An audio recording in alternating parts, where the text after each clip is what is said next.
The Game Silog Show is brought to you by you. Kayong nakikinig, kayong nanonood. If you wanna support The Game Silog Show, head over to patreon.com/thegamesilogshow.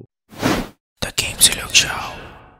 Project Ubus Backlogs 2024, Episode 2. Ang guest ko ngayon, si Grim, si Ian, at si Darkbird. Guys, welcome sa show. Kamusta? What's up? Hello, Happy New Year, everyone. Yun! Happy New Year sa inyo. Happy New Year. Nakakaos tayo ng isang buwan. First recording ko to guys ng podcast this New Year. Kasi yung mga lumabas na episode, Pondo episodes ko yun. So talaga nagpahinga ako. Ang olats lang, kasi hindi ko alam kung nabanggit ko dun sa episode natin or sa mga ibang episode na nirecord ko sa podcast. Nag-leave ako 1 week. Pinayagan naman ako ng boss ko. And yun nga, bala ko maglalaro, ganyan, mag-unwind. Putang ina, nagkasakit naman ako. And hanggang ngayon, may sakit pa rin. Meron pa rin remnants ng ubo, ng plema, ng kung anong shit. And ang weird lang kapag may sakit ka, lalo na pag naka-leave ka, kahit gusto mo maglaro, minsan parang hindi ka, ayaw mo nung extra effort, nung parang mag-exert ka ng extra energy to do things. Kung baka kadalasan gusto mo na lang manood ng Netflix, mag-scroll sa phone. Kaya hindi ko rin na-maximize yung 1 week ko na leave nung December. Kaya konti lang din yung natapos ko, hindi katulad ng isang tropa natin dito na parang rumatrat pare, nakikita ko yung mga post sa Facebook eh. Daming pati mga platinum pero mamaya mas mag-deep dive tayo. Kamusta kayo guys? Ikaw muna siguro, Grim. Anong balita sa New Year mo dun sa after natin mag-record ng first episode natin? Kamusta? Ano yung mga games na nilaro mo, natapos mo? Meron ka bang nadagdag sa budol mo nang wala ka pang credits? Kwentuhan mo kami, pare. Ayun. So, una-una nga, Happy New Year sa inyo. And Merry Christmas na rin. So, after nung podcast natin, nung episode 1, ayun nga, talagang tinitigo ko muna yung mga games kung okay lang ba yung sinisimulan ko ngayon. Kasi, nung time na yon ongoing ako sa Spider-Man 2. Mm.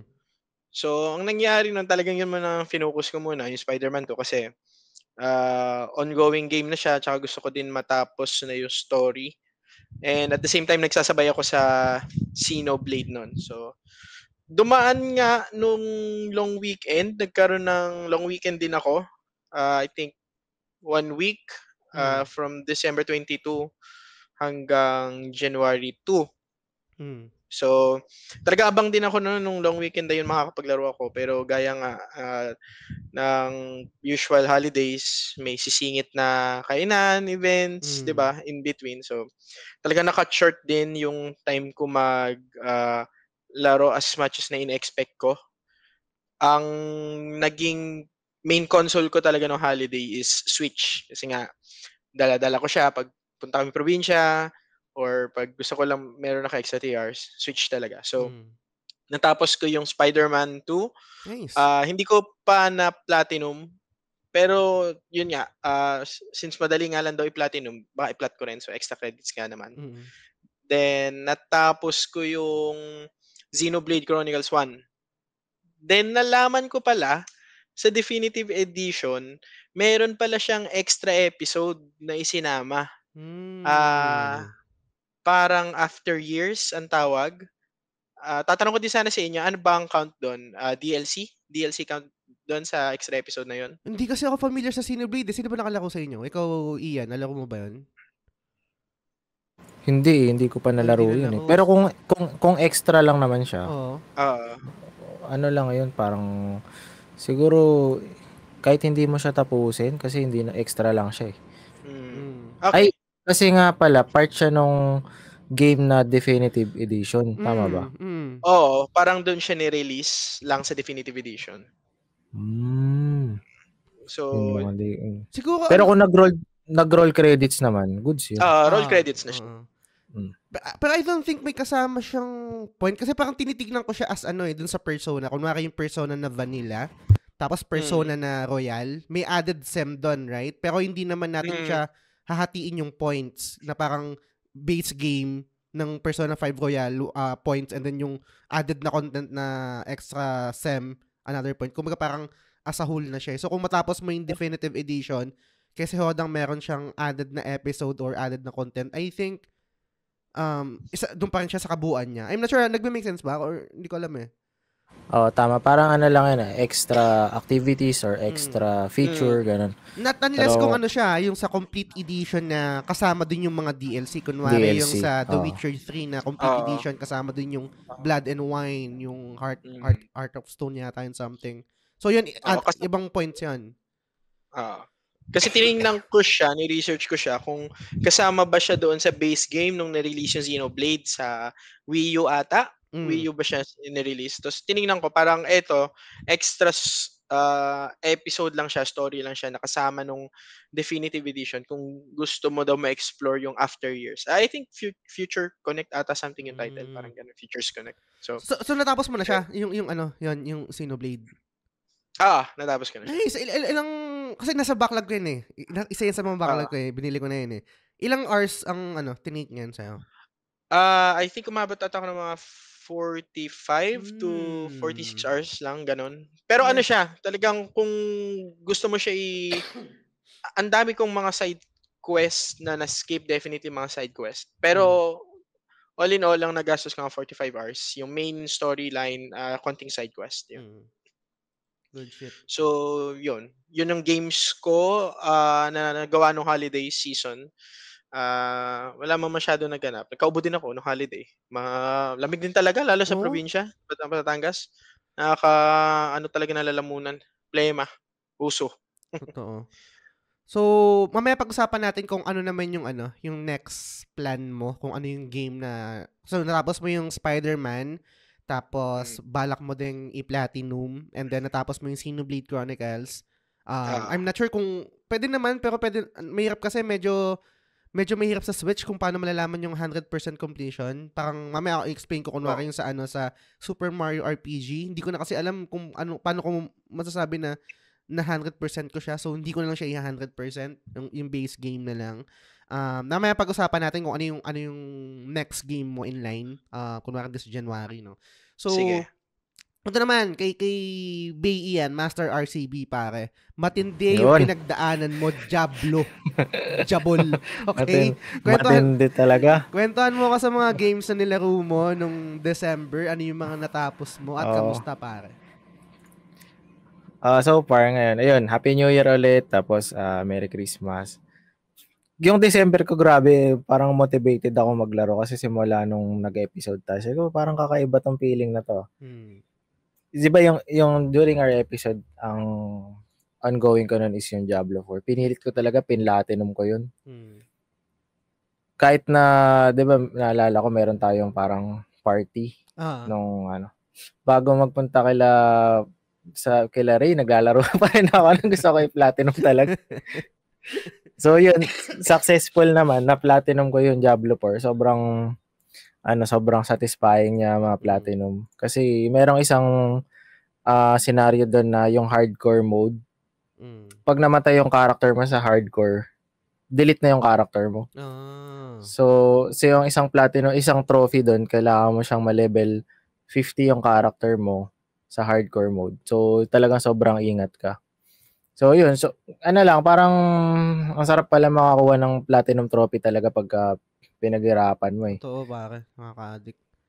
Pero tapos, ang question ko dyan sa sige, alam ko si Duckbird na platinum pa ito. Na-platinum ko din yan eh. Singit lang ako saglit doon sa hardcore. Bad trip kasi ako dati dyan. Kasi online game pa yung Diablo 4. So, pag mabagal yung internet mo, tapos hardcore mode ka. Shit, buti pinaalala mo. Doon ako minalas. Namatay ako dati doon. Dahil nag-lag lang naman yung internet. Tapos namatay na ako. Ulit-uli ako. Back to level 1 ulit. Yun, back to level. Nung nag-hardcore mode ako, eto kwento ko na lang pala. Sobrang grabe experience. Kasi merong bago, 'di ba season to siya? So merong bagong content na in-upload si Blizzard. So since madami bagong content, ang daming players, yun nga sobrang lag. Tapos tumatalon yung character mo. Meron ako isang naka-party na isang Chinese yung character niya, hindi ko maintindihan. Inad niya ako sa party. Okay. So naglalaro kami, nagpapa-level kami. Merong isang area doon sa Diablo 4 na magsasamon ka ng mga boss. Ginawa niya, nagsamon siya ng boss, tapos nagtele siya sa base. Iniwan niya ako. Ang purpose niya, ipapatay niya yung character ko. Sobrang kabado ko, hindi ko talaga alam gagawin ko. Buti meron akong, ewan ko paano ako nakaligtas dun eh, may video ako nun eh. Hindi ko na naisip na pwede ka palang magkabayo or ganun. Sabayan mo pa nung lag. So anyway, yun nga. At least na-platinum ko na siya. Sabi ko may isa na akong credit. Tapos, hold your thought pare, sorry. Kasi hindi ako nakapaglaro ng Diablo and baka lang sakali may mga nakikinig na hindi nakapaglaro ng Diablo. Gaano katagal yung grind? Kasi sabi niyo pag namatay kayo, delete yung character, right? So from start, from level 1 to level 50 again para mag-grind ulit dyan sa hardcore na yan or nightmare, kung ano man tawag dyan para sa trophy na yan. Gaano katagal yun? Kunwari na-delete yung character mo kasi namatay ka, ilang hours ulit yung i-google mo para ma-build yung character na yun para sumubok ulit? Sige, kung first time mo mag-Diablo, kung ma-reach mo yung level 50, it will took you 20 to 30 hours. Okay. No. Ngayon, pag nag-hardcore ka, tapos kabisado mo naman na yung character mo, kaya yun mga 10 to 15 hours. Kung kabisado mo na, So, ibig sabihin, kung yun nga, kung namatay ka, na-delete yung character mo na yun, tapos back to level 1 ka, I mean, gagawa ulit ka ng character. So, gugugol ka ulit ng 15 hours to grind? Oo, ganun talaga.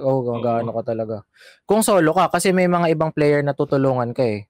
Tatambay ka lang sa dungeon, tapos sila yung mag-clear ng dungeon. Pero, ano pa rin yun eh, parang 10 hours pa rin yun. Kasi nag-i-scale yung experience, meron lang siyang max. So, kahit na mataas yung level ng mobs, may maximum experience ka pa rin na marireceive. So, hindi pa rin siya ganun kabilis magpalaya. Gagrind mo talaga siya.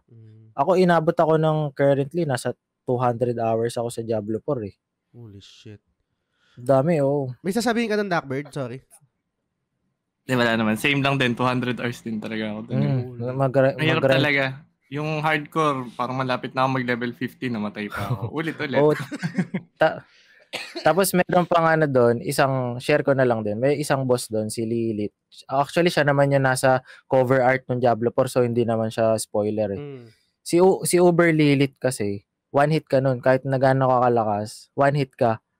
Hindi, yung meron siyang atake na one hit ka. Hindi mo siya mare-resist kahit gaano ka kalakas, one hit ka talaga. So yun yung isa sa pinakamahirap din na trophy na kailangan ko ma-cheat. One hitting ka na. Isipin mo kung ano yung i-dodge? Kailangan i-dodge mo yun. Kailangan ma-dodge mo yung one hit nyo na yun. Kailangan may item ka na either i-dodge mo siya or i-one hit mo siya.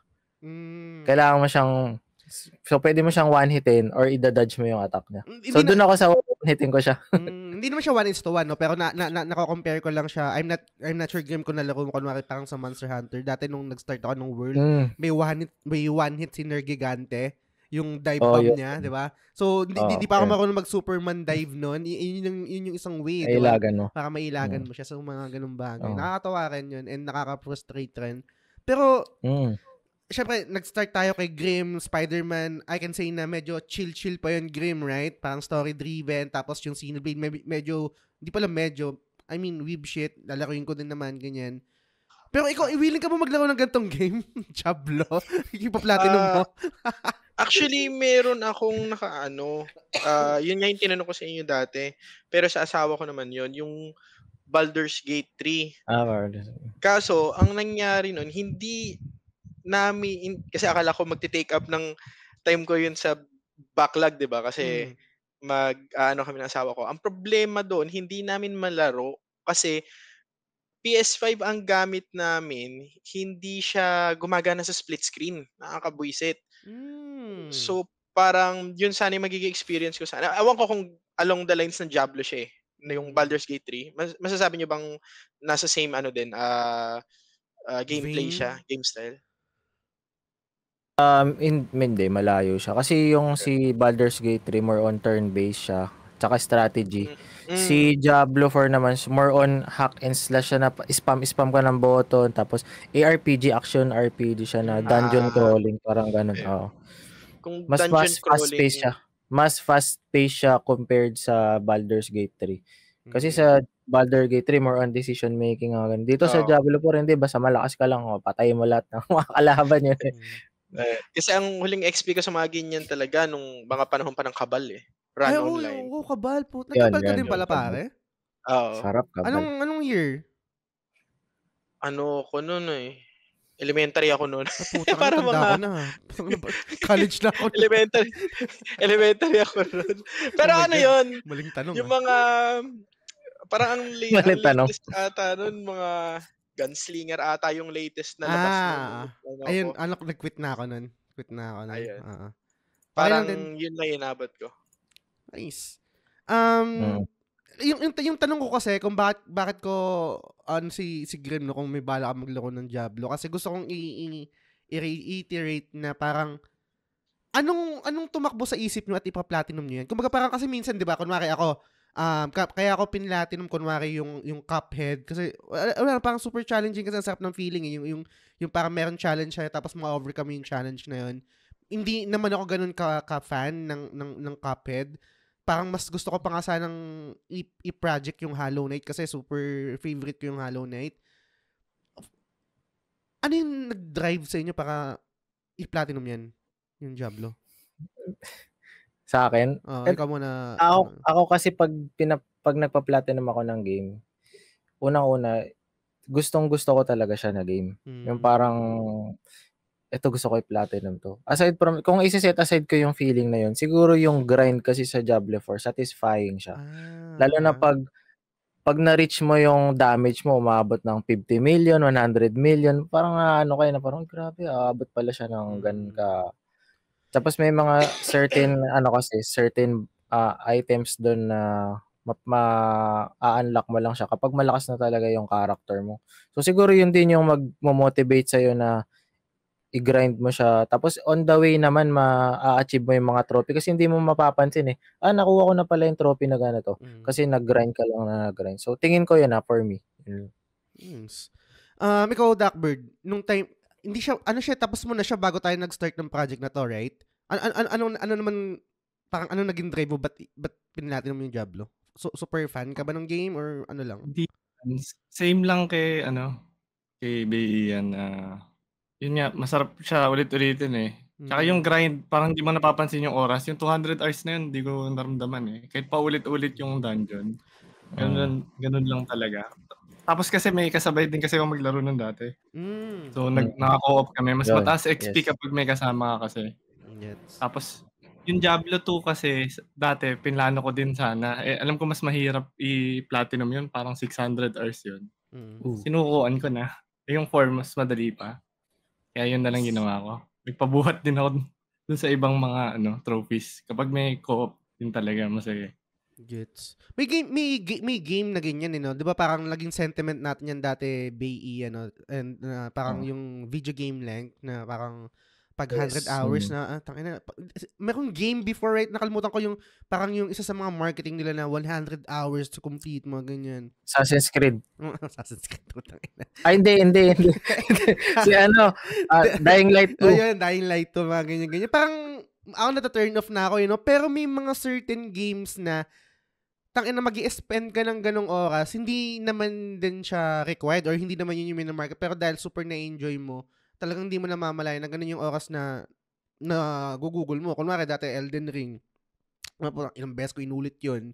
Monster Hunter World, oh my god, 300 plus hours yata yun to 400. Wala naman akong planong i-platinum yun. Pero may mga games talaga na nakaka-addict and hindi mo namamalayan yung oras, lalo pag co-op nga gaya ng sabi ni Duckbird. Kasi yung yun din sa Monster Hunter World, doon din ako naka-experience ng mga random na na tao nung nag-hunt pa ako. Pero yun, maliban sa Diablo, Bay Ian, meron ka pa bang ibang nalaro nung December? Ano ba yung mga natapos mo? Actually, meron yung tinapos ko more on DLC yung Pokemon Scarlet and Violet na second wave ng DLC. Tinapos ko siya noong December 18. Actually, mga 2 days ko lang siya tinapos. May kasi may mga certain kasi na Pokemon dito na hindi mo siya makukuha kasi exclusive siya sa ibang version. So, ini-skip ko na 'yon pero tapos ko na yung story. Tapos, tinapos ko din yung yesterday, tapos ko na yung Super Mario Wonder. Nice! Tapos ko na siya. Maikli lang, 10 hours. Maikli lang kung tatapusin mo lang siya. Kasi yun nga, kagaya nung sinabi mo, mahirap malaman kung na 100 mo na siya or hindi. So, hindi ko na lang siya i-win 100. Pero tinapos ko na yung story niya. Maganda naman. Tapos meron ako isang laro na sinukuan ko na. Ayoko na talaga siyang laruin. Anong game yun? Doki Doki Literature Club. Bakit? Maganda yan. Hindi talaga. Maganda yan.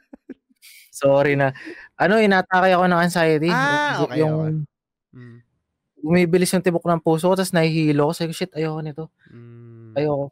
Para ako nanood ng yung movie na, yun, yung sa summer, yung mga sumasayaw. Midsommar? Di ba more yun? Basta ganun yung... Parang kulto.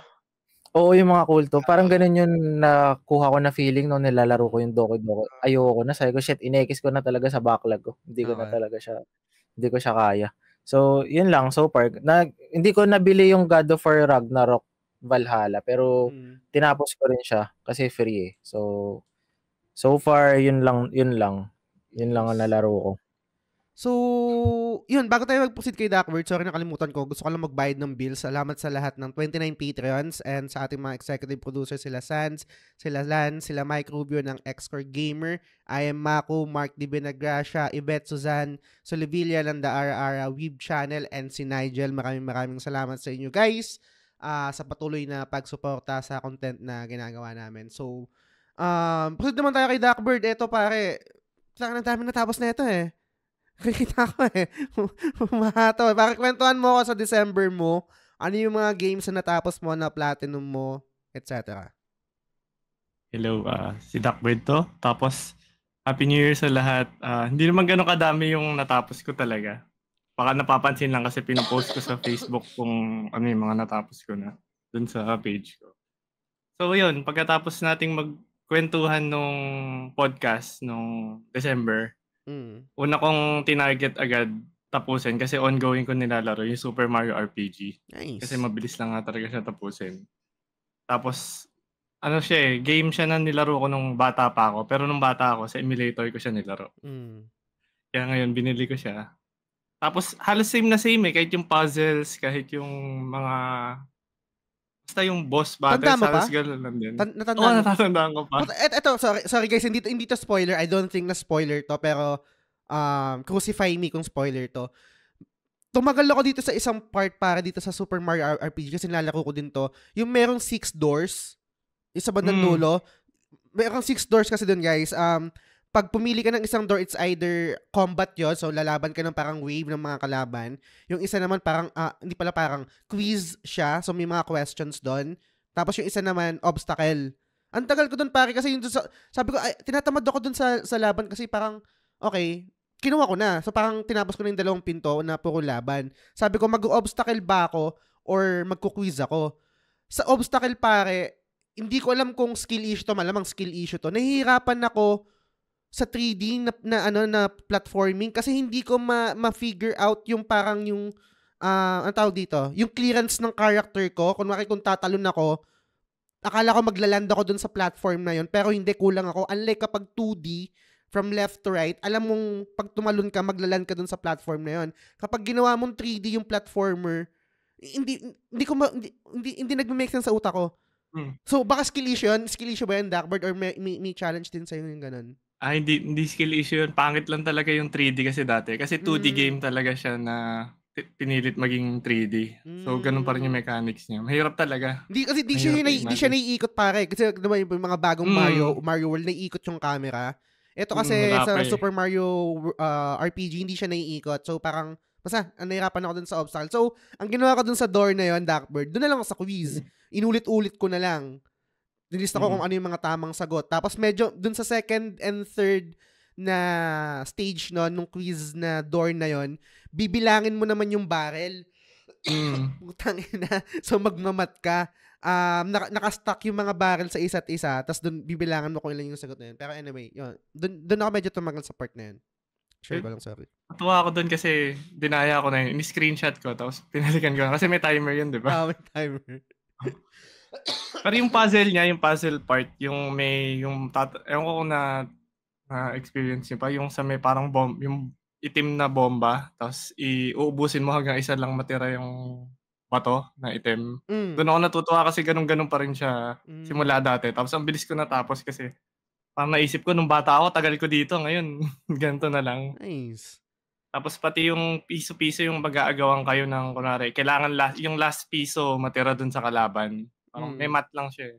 Yung ano ba, Blackbird, yung dating Super Mario RPG, parang ito ba yung kinukonsider na first na RPG na may active element while being turn-based? Or parang yun nga daw talaga eh. Kasi siya yung may timing based na ganun. Tapos may nostalgia nga. Feeling ko nga parang Kingdom Hearts yung feeling nung nilalaro ko uli ngayon eh. Kasi first game din yata yun na may collab sa Square Enix. Oo nga, no? Mario and and yun nga, Square Soft. Pati, alam ko yata yung music din yata yung nag-compose. Ay, si Yoko Shimomura. Kaya parang may lang, tangent lang nga yun. Nice. Parang nadala ko sa Kingdom Hearts. Tapos yun, nung natapos ko, bilang completionist ako, parang gusto ko ituloy. Kasi dati, pinatay ko pa yung, may boss kasi doon, ewan ko spoiler ba yun? Parang galing sa Final Fantasy. Malabas naman yata sa trailers. Kamukha niya yung, basta super boss siya. Kasi sa mga Final Fantasy, di ba may mga, ano ba tawag nila? Ultra boss. Basta mga Omega Weapon, ganun. May ultra boss din dito sa Super Mario RPG. Natalo ko siya nung bata ako, pero ngayon, ang naisip ko, ang hirap. Matatagalan pa ako kasi nga meron tayong project. Tapos, yun nga, di ko alam kung paano ko mawa 100% to kasi madami pang, may mga dinagdag yata ngayon na mas lumakas pa yung boss, mga lumang boss post-game. So, tinapos ko na lang siya kahit 10 hours lang. Medyo bitin. Tapos after nun, parang, alam niyo yung feeling na after mo tumapos ng laro, di mo na alam gagawin mo sa buhay mo. May ganun kasi nangyari sa akin nun eh. Kaya di mo na ako naglalaro. Nanood mo na ako na anime, hintay-hintay muna saglit. Okay. Tapos, parang nakakatamad eh. Kaya hindi din ganun kadami pa yung natapos ko. Sige, continue ko na lang din. Pagkatapos nun, may tinapos din akong game sa PS4, yung Gravity Rush Remastered. Tinapos ko muna siya, tapos nag-wait muna ako ng yung announcement ng PlayStation Trophy Hunters Philippines. And shout out sa group na yun. Kasi may backlog din sila na Battle of the Backlogs na event. Kailangan maka-platinum ka ng 2 game para masama ka dun sa raffle. So, ongoing yun. Promote ko na lang din ba? Okay lang ba? Promote natin ito. I-share natin yung ayan. So, kahit sino naman siguro pwede sumali dyan. Yes, sir. Okay. Ano? Una muna, tinapos ko muna yung Gravity Rush. Pero, hinintay ko muna para masabay na rin in case man ma-announce yan. Next time ko na ipa-platinum, sabi ko. So, ayan yung mechanics. Kailangan ma-platinum mo yung game or 100% clear. 2 games lang minimum. Ito yung malupit dito, guys. Tingnan niyo yung mga presyo, yung mga prizes. PS Vita Slim.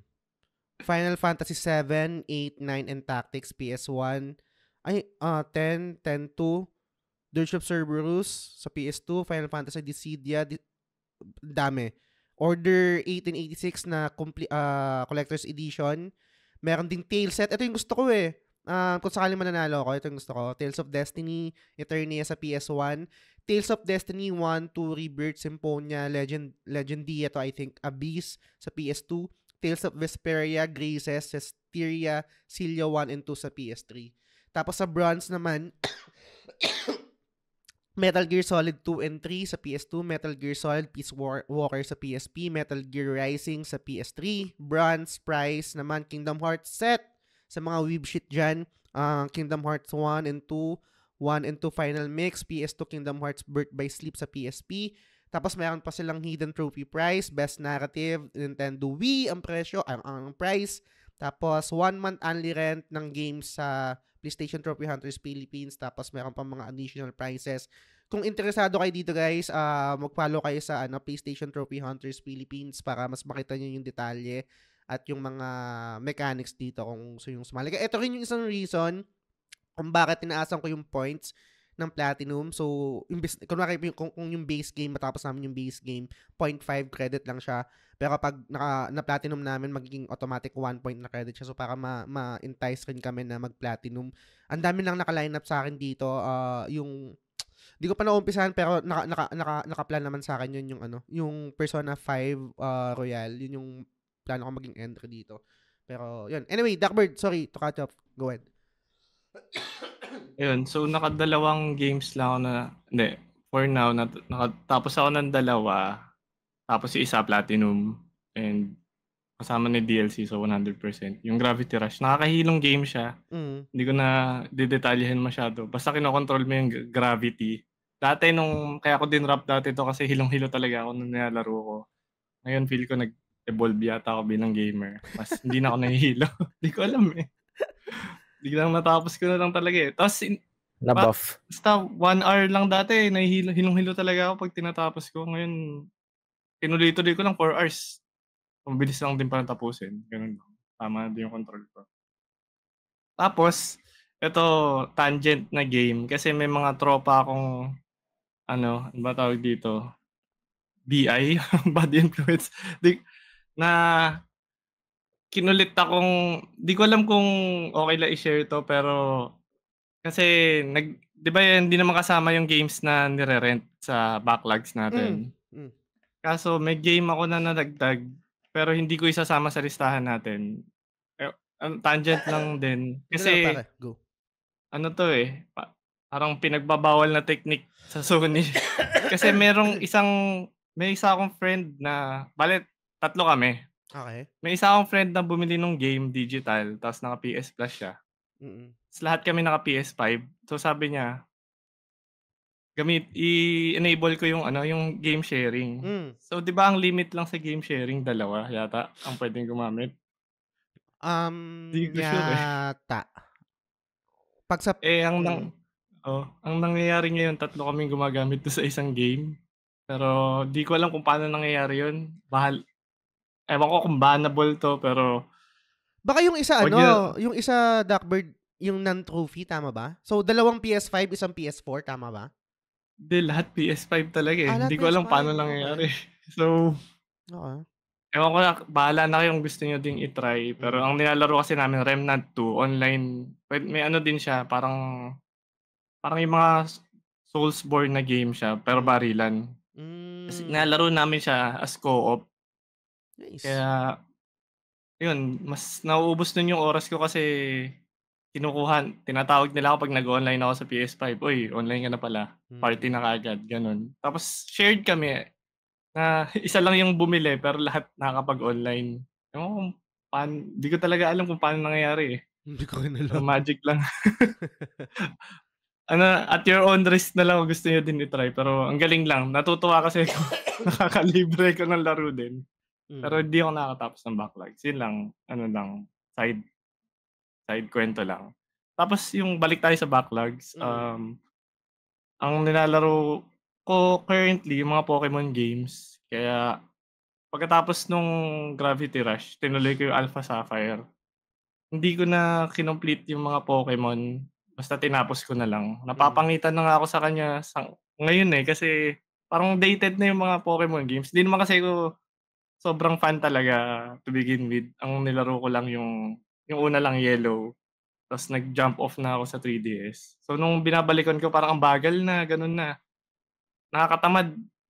Ang ginagawa ko na lang na progress ngayon, kumari makatapos lang ako isang badge kahit isang araw, ganun. Tapos yun. Pero yun, Alpha Sapphire natapos ko. Yung current na nilalaro ko, Black 2 naman. Pero mas mabagal kasi paluma yung nilalaro ko. Natamad ako. Tapos, lastly, yun, yung DLC ng Pokemon Violet ang nilalaro ko ngayon. Natapos ko yung first part, yung Area 1, tapos, Area 0 pala. Tapos, yung second part na yung tinutuloy ko ngayon. Bumili ko ng Pokemon Home eh. Violet ka din? Violet din sa'yo? Violet din eh. Mas kasi yung mga yung mga blue na Pokemon. Para makikipag-trade sana ako, Violet din pala yung sa'yo. Parehas tayo na exclusive eh, no? Ako din, Violet din ako. Patay. Wala pala. Wala tayong kaparehas. Ay, wala tayong mahugawan. Magbigay lang ako saglit, Darkbird, dun sa sinabi mo na yung naglalaro ka ng mga old na Pokemon, tapos super dated na, tapos hindi mo na na-enjoy, tama ba?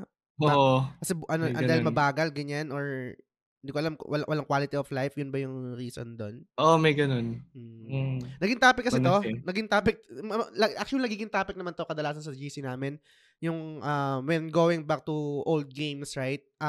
Alam ko kung gaano ka-revered as parang one of the best games of all time, yung Snake Eater, right? Pero I'll be honest, kung hindi dahil sa story ng Pokemon ng titigil ko yun eh. Hindi ko na kaya maglaro ng tank controls, yung mga old. Alam ko yun yung kinalakihan ko. Alam ko na parang part yun ng history. Alam ko kung wala yun, hindi tayo magkakaroon ng innovation. Alam ko na yung tank controls na yun before nag-create yung dahil dun sa technical limitation na yun, nakatulong pa siya to create tension and horror kasi nga limited yung movement ng character mo, right? Gets ko lahat yun. Pero dahil nakapaglaro na ako ng mga new generation ng mga quality of life, hindi ko na kaya yun. Hindi na ako nag-enjoy yun. Not unless kung super ganda talaga ng story, ng music, or anything na talagang kaya niyang ma-outweigh yung pangit na controls, junky controls, pwede pa. Pero as it is, parang hindi parang never, ayoko nang bumalik eh. Kaya gusto ko rin, isa ako sa mga tao na pabor sa mga remake. Kung sabihin natin na nostalgia bait, cash grab, cash cow, okay lang. Kasi kung may experience ko yung game na yun ulit with upgraded controls, I'm all for it. Anong thoughts nyo doon, guys? Lalo kung sakali kung meron din kayong Pokemon na gustong laruin with quality of life or something, kung ano man.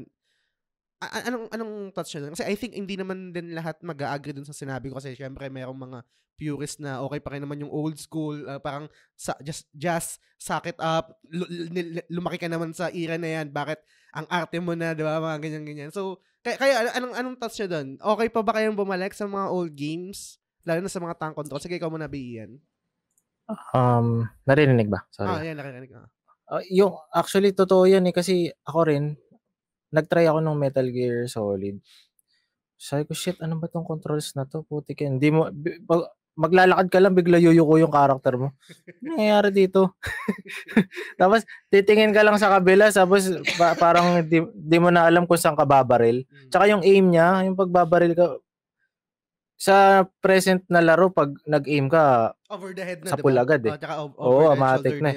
Pero yung nasa utak ko, tsaka yung controls ng game, hindi kami parehas. Sabi ko, ano ba to? Parang, ang dali lang nung game, di ba? Pero, yun nga, maganda nga yung story. Tsaka yung sa sinabi ni Darkbird, yung sa Pokemon Black.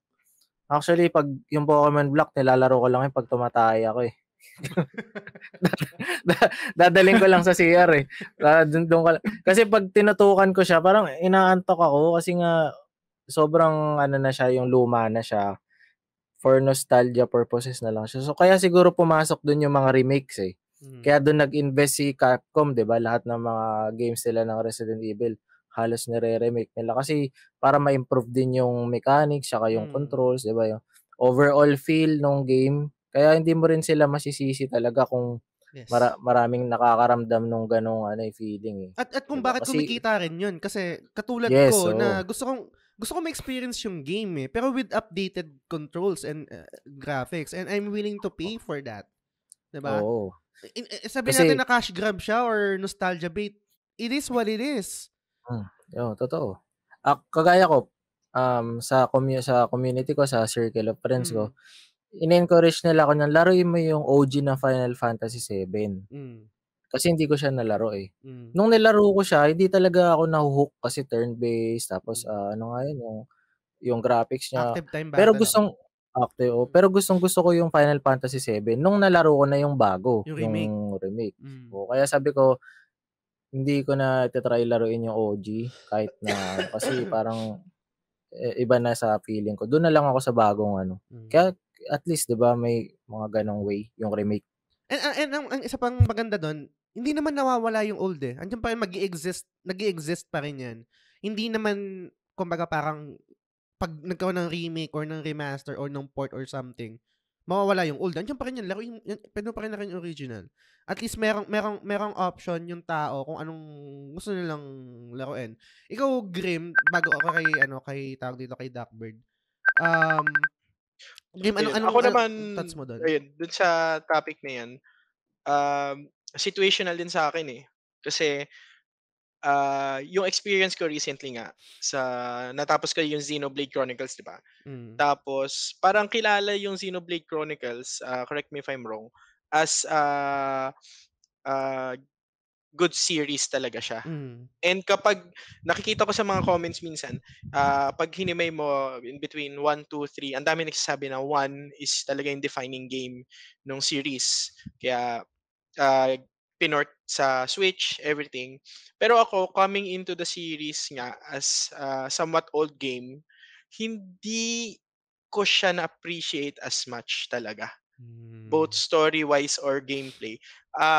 Parang ang nangyari sa akin nung tinatapos ko siya, ang nagpa-process na lang sa utak ko is gusto ko na lang 'to tapusin para maka-proceed ako sa part 2.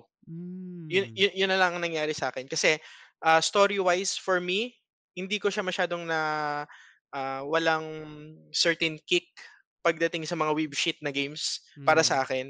Kasi ang comparison ko ng mga ganyang games is Persona, tsaka mga tawag dito, Ryza. Atelier Ryza. Atelier Ryza. So parang in terms of story, hindi ko masyado na-appreciate, and yung gameplay is somewhat okay lang for me. Naging sort of repetitive na siya for me. Okay. Then yun yung pagdating sa mga old games na nilalaro mo sa generation ngayon. Pero at the same time, meron din naman for me na siguro hindi ko siya matatawag na for nostalgia, for the sake of nostalgia, na i-enjoy ko pa rin eh. Kasi Resident Evil 2, yung original, nalaro ko siya nung ang naglalaro pa kasi na Resident Evil dati sa amin is yung tatay ko. So backseat, gamer ako noon. Nung ako ang naglaro ng Resident Evil 2, nung original, nilaro ko siya. At the same time na lumabas yung remake, na-appreciate ko pa rin yung game eh. Kasi nandun pa rin yung factor na pag naglalakad ka between corridors, nag-iiba yung camera angle.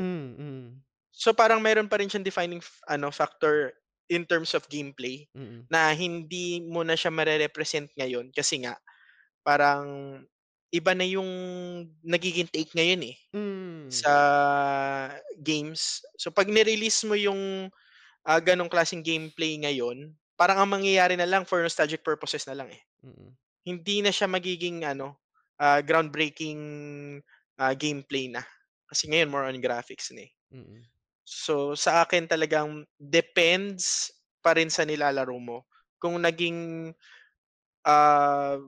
big impact talaga siya sa generation, yung gameplay wise or story wise. Ang ganda nung sabi mo sa pare, sorry, mag-piggyback ako doon sa sinabi mo sa Resident Evil 2. Ang maganda doon sa part na yon, yung pagiging fixed camera niya. Yung mga director kasi meron silang way to write na okay, this scene or this corridor, magkikita ko ng takot dito or ng parang scene dito na dito lalabas. Unlike kapag meron yung player binibigay ng full agency to control the camera, minsan nahihirapan sila na sa atin ilalagay ito kasi baka pag nilagay ko yung nakakatakot na part dito or biglang may lalabas, baka hindi nakatingin dito yung camera ng player, right? Unlike kapag dun sa fixed camera, alam ng director na okay, pag pumunta dito yung character or yung gamer, yung player, tsaka nila i-activate or initiate yung, kung naalala mo yung dun sa unang-una, yung biglang sa mga bintana may lalabas sa mga kamay, right? Yung dun sa after sa corridor na yon, yung may mga bintana or pati yung let's say yung yung leaker, right? Yung sa corridor na yon, 'di ba? Kumaga parang ako bilang director, kunwari director ako, ang gandang ilagay nun doon kasi alam kong pupunta dito yung character ko. Unlike kapag ngayon na meron ng full control yung mga players sa camera, same pa rin naman, pupunta pa rin sila doon pero merong chance or slim chance na hindi nakatingin doon yung character habang nangyayari yung cinematic na yun, parang ganyan. Unless kung magiging cutscene siya. Diba? So, anyway. Ang nangyari doon sa akin, yung experience ko doon sa Licker, yung sa Resident Evil 2, ipigibak ko lang doon sa na-mention mo mga ulit. Ang cutscene nun kasi, diba, bumagsak siya sa ceiling. Tapos, ang mangyayari nun, umatras ako ng konti, hindi mo na makita si Licker, pero dinig mo pa rin. So, andun yung yung parang intensity pa rin ng gameplay na mas nakakatakot kasi pag hindi mo nakikita di ba? Totoo. Yung tapos sa sounds lang nadadala, yung sound effects lang, yung background music, yun talagang mga alam mong nabi-build up yung ibang factors ng game na na-affect talaga yung At ang maganda diyan pare, na-translate nila yan sa Resident Evil 2 remake, yung kay Mr. X, right? Yung yapak ng paa niya, putang takot ako doon. Tangay lang yan. And ang ganda rin ng sound design nun kasi proximity-wise, tama. Minsan kasi may mga games na hindi nila nagagawa ng tama. Yun yung parang feeling mo pag nakikinig ka, malapit na siya.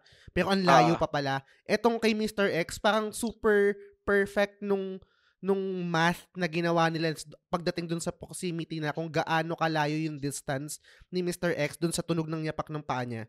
Ang ganda. Super galing na. Anyway, dumaldal ako pare. Go. Sorry to cut you off. Ayun. So, in terms of talaga, comparing games nga, may mga certain games na talaga na enjoy ako kapag nilaro ko given that it is an old game. Gaya ngayon, yung recent experience ko talaga, sad to say, sa Xenoblade Chronicles. Hindi ko masyado na-appreciate. Pero hopefully nga, once na malaro ko yung 2 or 3, sana mag-enjoy ako doon sa storyline or sa gameplay. Kasi mas recent siya and I think mas maganda siya for the series na habang nagpo-progress sa I'll be honest, medyo na-disappoint ako. Hindi ako na-disappoint sa'yo. Na-disappoint ako na parang kasi super hype ako dyan. Ang ganda lang na merong isang parang POV siguro na para to balance it out. Kasi sa community naman ng TGS, parang highly regarded yan yung Xenoblade. Kahit naman sa ibang community rin and sa state, sa Pinas, maganda yan laruin mga ganyan-ganyan. Maganda na meron akong nakuwang ibang input sa'yo na hindi siya nag-click sa'yo. At least, kahit pa paano kung pag nilaro ko na siya, pag yan na yung iraran ko, hindi ako kumbaga parang, mahirap kasi pag super nilagay sa pedestal yung isang game I think doon nasisira na parang nagkaroon tayo ng unrealistic expectation doon sa game na one of the best, if not the best game of all time, ganyan-ganyan. Siguro yun din, masyadong set ako ng high expectations para sa game. And ang masakit pa doon, hindi to kasalanan ng game, kasalanan ko to. Kapag nabenta sa akin yung game na ganun, parang may wiring sa utak ko na kailangan kong i-prove na hindi yun ganun. Kumbaga parang nagiging critic ako na hinahanapan ko ng butas na, talaga ba, ganyan-ganyan, asan dito, ganyan-ganyan. Anyway, fault ko yan. Darkbird, ikaw naman, anong thoughts mo doon sa na didiscuss natin about sa old games, going back to old games, etc., remake, port, ganyan? Ako yung sa take ko lang dyan sa pinag-usapan natin, yung feel ko yung mga remakes na ginagawa na games, ang target talaga niya kasi yung mga new players na nasanay dun sa gameplay na yung parang quality of life, kung ano yung kung ano na tayo sanay ngayon. Pero mas being an old player nga yung naglaro.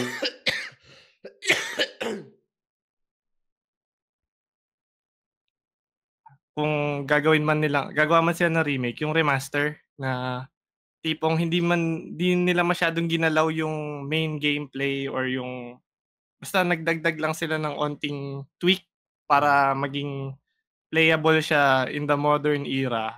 Pero at the same time, luma pa rin siya.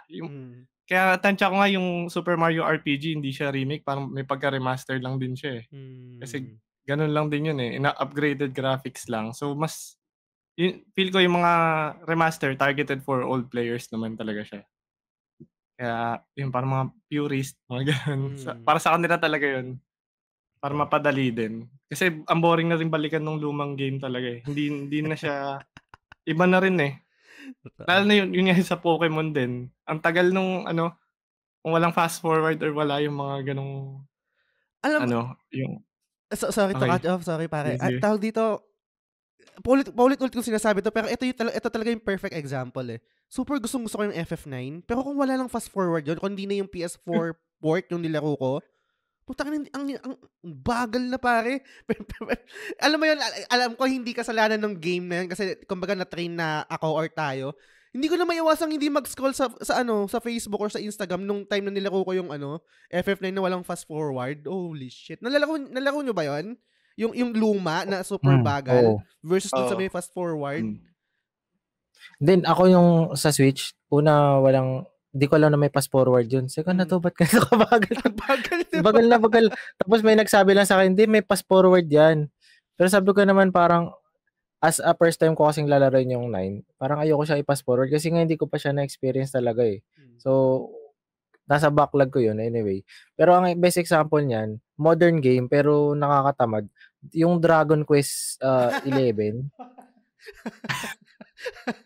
Ganun yun, traditional RPG yun na may onting gambit mechanics. Pero naka 60 to 60 hours yata ako. Pero hindi ko na siya tinapos, tinatamad na.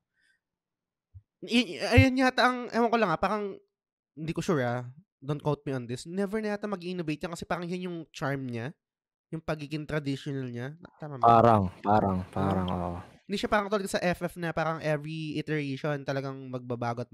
Yung, ewan ko, nasa backlog ko din yan. One of these days or months, kung kailan, i-run ko yan. Hindi ko nga lang alam kung i-run ko yung luma. Kasi yung bala ko dito, yun yung luma, hindi pa yung definitive edition. Pero I'm not sure kung anong difference kasi i-research ko na lang kung ano yung difference nun. Yun. Bago ko tanongin yung mga upcoming games or mga next nyo na games na iraran for the month of January kung ano na yung mga nilalaro nyo ngayon. Sabihin ko muna sa akin yung mga natapos ko. So, ang nilaro ko ay Lies of P. Natapos ko na siya, na-platinum ko na siya, and guys, kailangan nyo larin yun. Kung fan kayo ng Get Good, kung fan kayo ng Soulsborne, ito yung pinakamagandang Souls-like or Souls-like, kung ano man yung perfect na term for that, na yung mga games na inspired sa gawa ng FromSoft. Kunwari, di ba yung sa Star Wars, right? Di ba meron din ganun. Tapos yung Lords of the Fallen, may mga ganyan din. Or kung ano man yung mga games na inspired sa subgenre na Get Good, I think ito yung pinaka-the best. Ang galing ng pagkakagawa nila dun sa story kasi based to kay Pinocchio. So, familiar naman tayo sa kanya, right? So, nag-create sila ng story, ng lore, ng universe na based doon sa fable na yun, sa story na yun. At totally na-enjoy ko siya at ang galing ng trajectory nung game na to. Hindi na ako magsasabi ng kasi baka spoiler na siya, no? Mas ang ganda ng magiging trajectory ng game na to. And na-enjoy ko din yung parry mechanic neto. Hindi siya katulad sa Sekiro kasi sa Sekiro kung nalaro nyo L1, kumbaga para siyang mas marami kang times na pwedeng mag-deflect kakapindot ng L1. Dito kasi yung parang perfect guard niya or yung parang pinaka-parry system niya is kailangan committed ka. Pag pinundit mo yon, kailangan sakto, mas deliberate, mas intentional. Hindi yung pwedeng i-spam mo siya ganyan para mag-parry or mag-guard. Nung una hindi siya nagme-make sense sa utak ko, pero nakaya ko naman nung mga sumunod, nagagawa ko naman. Hindi naman mataas yung accuracy, pero nagagawa ko siya kahit papaano. Tapos ang isa pang magandang mechanic dito na nakakatuwa is yung magko-combine ng weapon. So imagine niyo guys, merong blade. So sa isang weapon, merong blade and then may handle.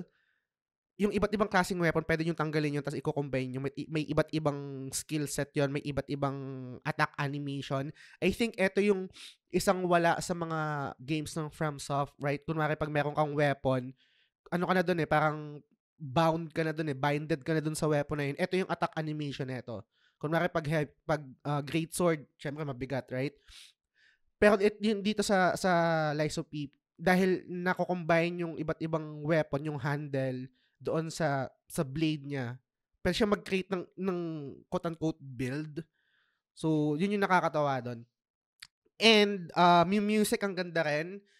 Ano pa ba? Nakakatawa rin na sumusubok na yung mga Korean devs sa gantong klaseng game na hindi lang sila puro gacha, hindi lang sila puro MMORPG. Pwede rin pala silang gumawa ng gantong klaseng game. And looking forward rin sa bago, I think, Stellar Blade ba to? Yung malaking puwet tsaka dede na, ng character na po ba? Sorry. Uy, ang ganda yun Cancel ba yan? Ang ganda rin kasi ng model. Game niya? May trailer na yan? Oh, yung Stellar Blade. Maganda yung pare. Para siyang Bayonetta ba maganda? Basta malaki maganda yan. Action game siya. Tapos Korean dev rin. Yan, looking forward dito sa game na to. Yun yung nalaro ko, Lies of P. Na platinum ko siya. And then, yung Super Mario RPG, hindi ko pa siya tapos pero nandun ako sa last part eh. Nandun ako sa castle ni Koopa. Ano pangalan ni Koopa? Ni Bowser? Si Bowser. Oh, yun yung last, I think eh. Basta, tapos napunta na ako sa ibang mundo. Sa mundo man yun. Ibang dimension. Patapos na ba yung Duckbird? Patapos na yun, no? Lapit na. Super lapit na. Ayan. Yun. So, baka isang upuan na lang yun. So, yun yung nilalaro ko. Pero ngayon, i-recta ko na guys, no? Ito yung gusto kong itanong sa inyo. Ay, bago pala yung tanong ko, sabihin ko muna yung mga kasalanan ko. So, bumili ako ng bagong game. Etong Final Fantasy na ang hirap i-pronounce, pero Final Bar. So, yan. Enjoy siya. Kasi kung fan ka ng Final Fantasy, right? Yung mga songs kasi dito, puro sa Final Fantasy and rhythm game siya.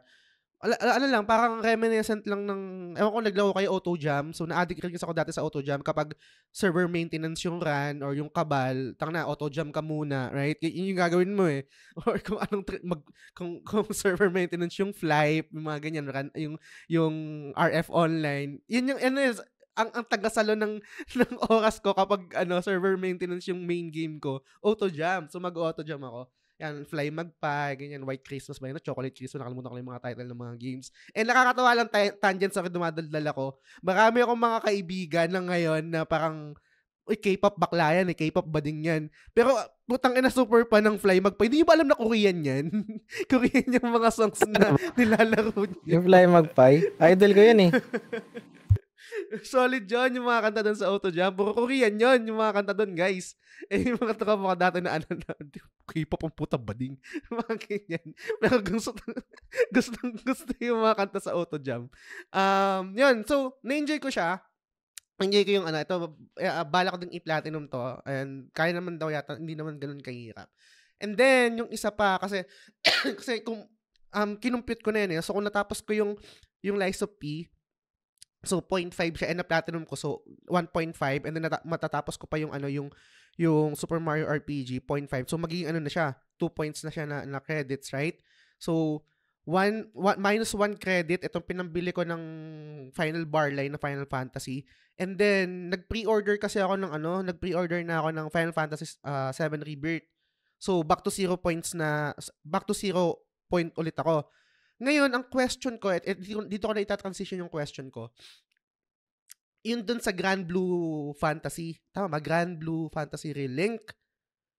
Ang question ko kasi is, matagal na kasing available yung pre-order nito. Ang usapan ba natin, minus points siya kapag nag-pre-order nung nag-start na tayo ng project natin. Kasi yung kay Duckbird, hindi siya minus point kasi bago pa tayo nag-start, nakapag pre-order na siya eh. So, that time, nung kasama siya dun sa listahan niya ng mga games, sabi ko, hindi yan, kumbaga okay lang yan kasi pre-ordered mo na yun eh. And hindi pa tayo nag-start. Ngayon kasi nag-start na tayo, tapos kung magpi-pre-order ako, I think unfair na hindi ko siya ima-minus sa points, sa credits ko. Kasi nga, ongoing na tayo, unlike yung kay Duckbird kasi hindi pa tayo ongoing nun. Anong thoughts nyo dun? Ako na lang muna. Kasi parang feel ko nga nakadaya ako dun eh. Dun sa dalawa kong pre-order na Tekken and Grand Blue. So napansin ko din to kasi naglalaro nga ako nung shared games na kasama yung friends ko. Kaya feel ko hindi ko na isasama sa backlogs yung dalawang to. Yung Relink tsaka yung Tekken 8. Kasi magkaka-points pa ako hindi naman siya technically backlog talaga. Binili ko siya before nung ano. So hindi ko na siya isasama sa atin. Pero yung mga ipi-pre-order natin simula ngayon, yun ang dapat siguro minus na natin. Okay, sige. Good. So ako, minus point na ako talaga doon sa Rebirth ko. Kasi ginawa ko siya ngayon nung nag-run na tayo. Okay. Goods. Yun lang yung gusto kong i-clarify pagdating sa pre-ordered. And hindi niyo nasabi pala kanina, hindi ko alam kung meron na kayong nabili, kung meron na kayong nagamit na credit na para may take note ko dito sa sheet natin. Balik ko muna kay Grimborn. Para meron ka na bang nabili, meron ka na nagamit na credit, and ano yung game na gusto mong i-run ngayon? Ako wala pa. Nice, putang ina. Ang hirap nun kasi dumaan yung December. Una, ang iniiwasan ko lang nun ay Black Friday. Patapos na yan. Tangina ng December, nagka-sale. Sabi ko, sige, wag nating tingnan. Tapos nag-chat pa nga ako nun sa GC. Nung end of the year, lumabas. May end of the year sale na naman. Unchained Echoes, magse-sale. Sabi ko, putangina, kukunin ko ba to? Tapos, talagang unang beses kong hindi nadali ng sale mula December hanggang January. Parang siguro kaya ako inubo. Ayun, may plema. Tagal. Nagkasakit. Kaya ka nagkasakit siguro. Hindi ka nakabili. Ayun. Talagang nalagpasan ko yung December and January na wala akong nabili. Holy shit, wala ka talagang binili? Wala. Oh my God, nice. Congrats. So mukhang ako lang. Okay, anyway. Talagang ang dami yung Unchained Echoes talaga, hindi ko in-expect na lalabas yun. Yung talaga yung gusto kong dalihin na talaga yung Unchained Echoes nun. So, ayun, nakaligtas ako sa PSN. Actually, wala naman masyadong, hindi na ako na-entice masyado sa sales ng PSN Kasi, unless na lang pre-orders lang. Yun. So, ayun. Ang inline ko ngayon is, muna ako, palette cleanser muna ako. Kasi ang haba ko din na umay sa Xenoblade Chronicles, sad to say. Ang nilalaro ko ngayon is Spiritfarer. Nice. Maganda daw yan. I think indie game ata to. Maganda. Lotus gaming ata. So talagang sobrang chill game siya. Na-enjoy ko siya kasi chill game yan sa una, pero hindi na lang ako magsasalita. Pero alam mo, iyan para meron ako na management sim Nagiging para management sim siya. Tsaka emotional game din siya bandang later. Sabi nga, kaya parang may mix siya para sa akin May mix siya ng konting Stardew Valley na kasi ang plot niya, hindi naman siya spoiler, pero ang plot ng game mismo is ikaw yung papalit kay Charon, yung Seafarer of the Dead. Okay. So nagko-collect ka ng souls, pero at the same time may story kang binibuild dun sa mga souls na So yun, na-enjoy ko yung gameplay niya. Yung story okay siya, ganda siya. And then yun yung palette cleanser ko, pero at the same time lalaruin ko muna yung Persona Royal. Itutuloy ko na yung Persona Royal. Magkakasabay tayo pare. Ayan, sige, mamaya ikwento. Sige, go. Ayan, itutuloy ko yung Persona Royal. Kasi yung 5, hindi ko maano yung 5 ngayon Kasi since hindi nga namin laro na asawa ko yung BG3.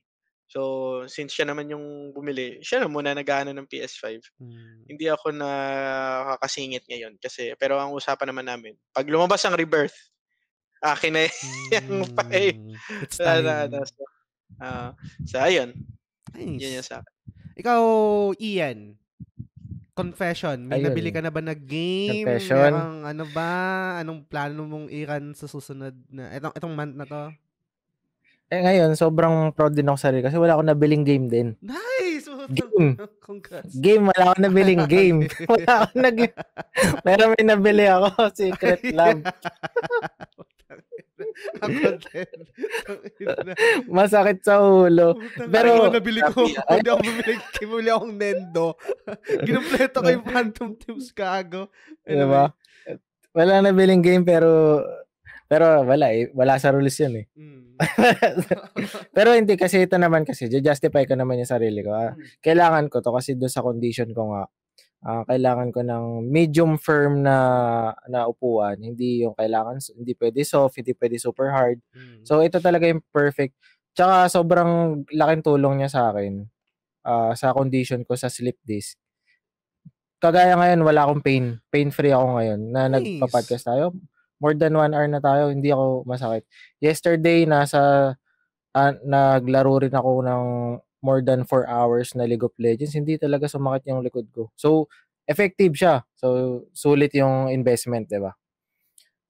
Pagdating naman sa game, currently, bala ko i-platinum naman yung God of War Ragnarok. Kasi, hindi ko siya na-platinum eh.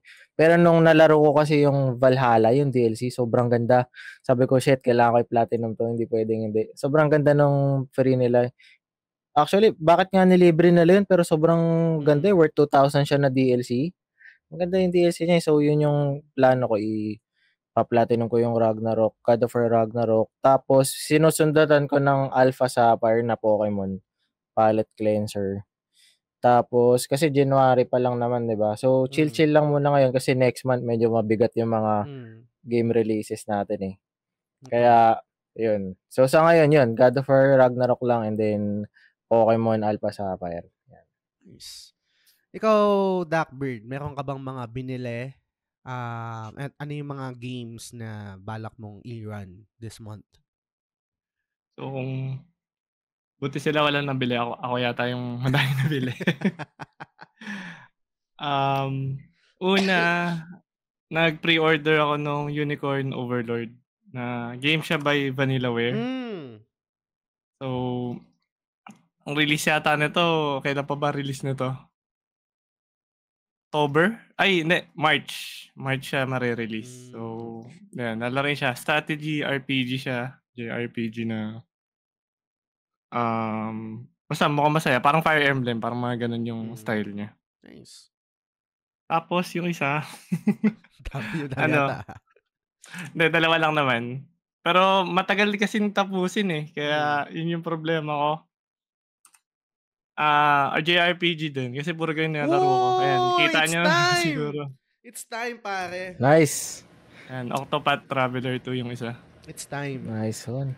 Solid yan. So, yan. -2 points kagad ako. Kahit, ilan ba tapos ko? 3. Pero yung isa platinum naman. So, yun. Daming hours yata itong dalawang to eh. Itong Octopath yata, 80. Matagal. Matagal ako dyan. Kasi pare ko, ewan ko kung mapapansin mo, kapag naglalagay ako ng platinum, yung pinopost natin sa hindi ko nilalagay yung oras kasi hindi ako, tawag dito? Hindi ako efficient maglaro ng game. Never ako naging efficient maglaro ng game eh. Kaya pag kaya parang inisip ko, tanggalin ko na lang yung oras kung gaano ko katagal na platinum to kasi baka mag-create pa siya ng confusion sa mga nakakita. Ba't ganito mo natapos ganyan? Hindi ako efficient maglaro talaga. And kadalasan ko, lalo na dito sa Octopath pa, kaya super tagal ko dyan. Dahil ang ganda ng music. Minsan, binibitawan ko lang siya, tapos nakikinig lang ako. Nakatambay lang, no? Nagpe-play lang yung... Parang ganyan ako sa Zelda eh. Sa Tears of the Kingdom.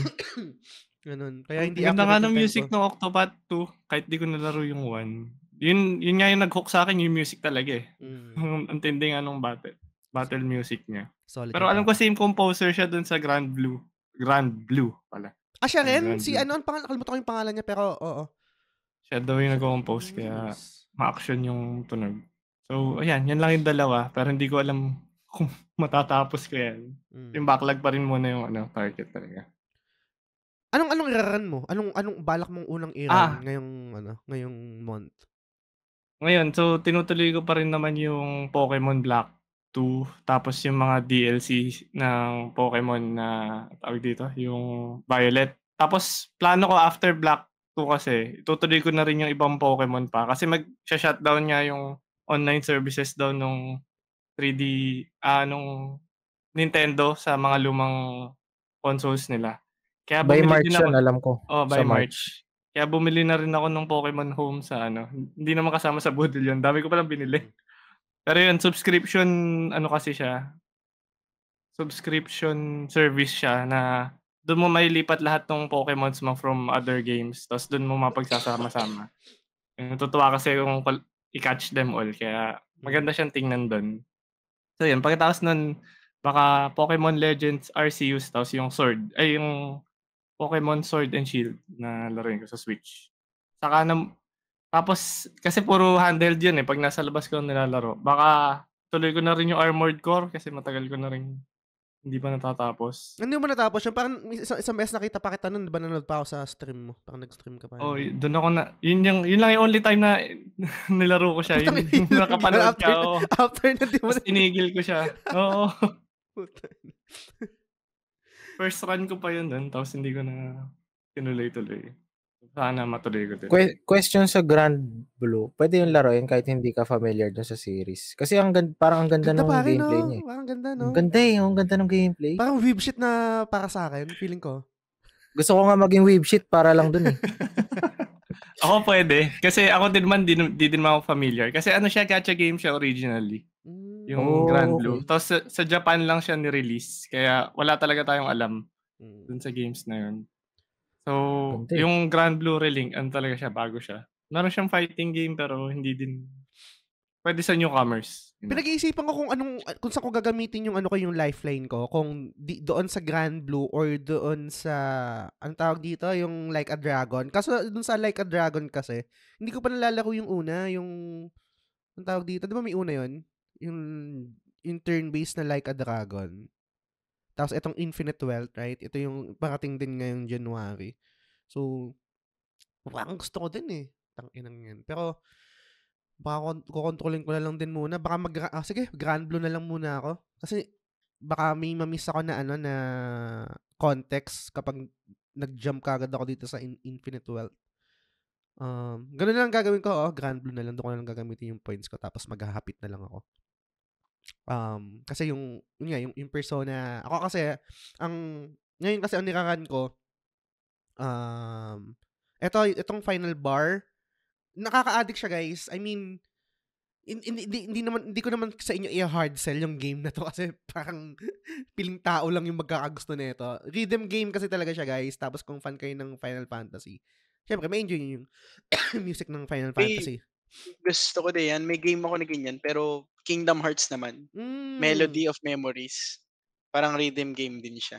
Baka, I think nag-sale yata yan ngayon. Nasa sale yung Pero maganda yung mga ganyang rhythm game kasi Super Mario Wonder.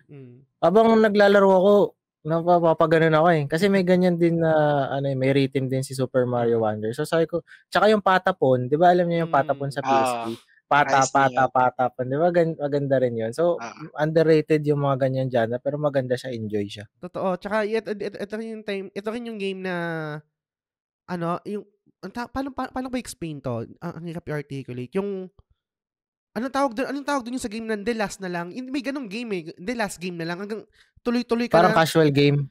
Casual game siya na parang, last song na lang. Tapos pag natapos mo yun, The Last song na lang. Hindi mo namamalayan, ang dami, tumagal ka na, parang 2 hours, 3 hours ka na nilalaro, pero ang balak mo lang una. Oo, ang balak mo lang ng una, hindi, isang kanta lang ako for this session, mga ganyan.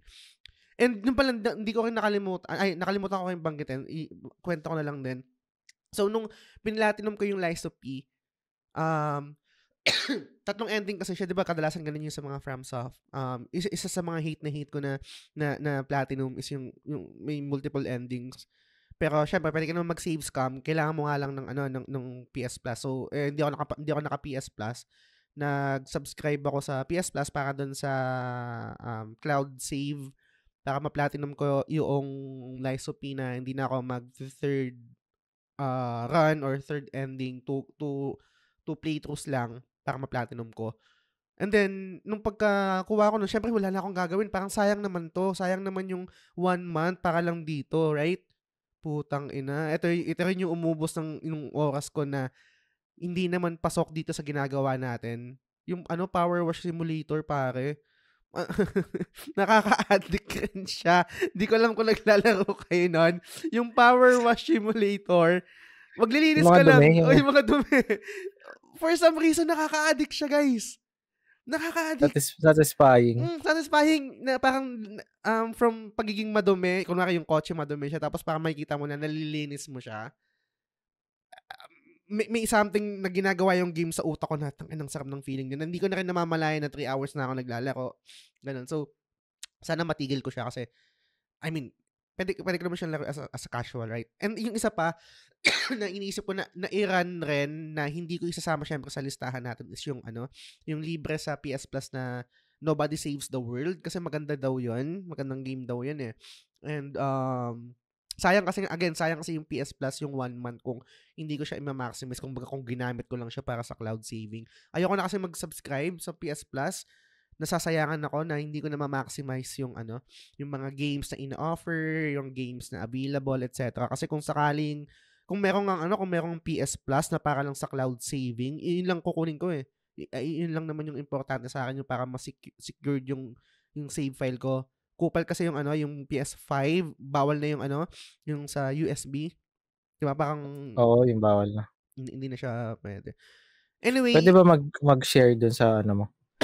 Sa topic mo. Shoutout pala dun sa PS Plus, napakamahal ng service nyo.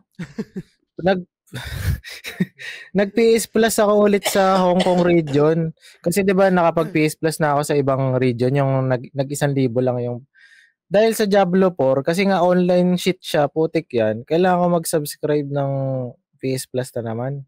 Napakamahal. Ano ba yan, Sony? Ang sakit sa bulsa na. Pero yun nga, yung way nga doon, kung may friend kayo na may PS Plus din, pwede mo i-share yung nakakapag-online kasi ko gamit yun.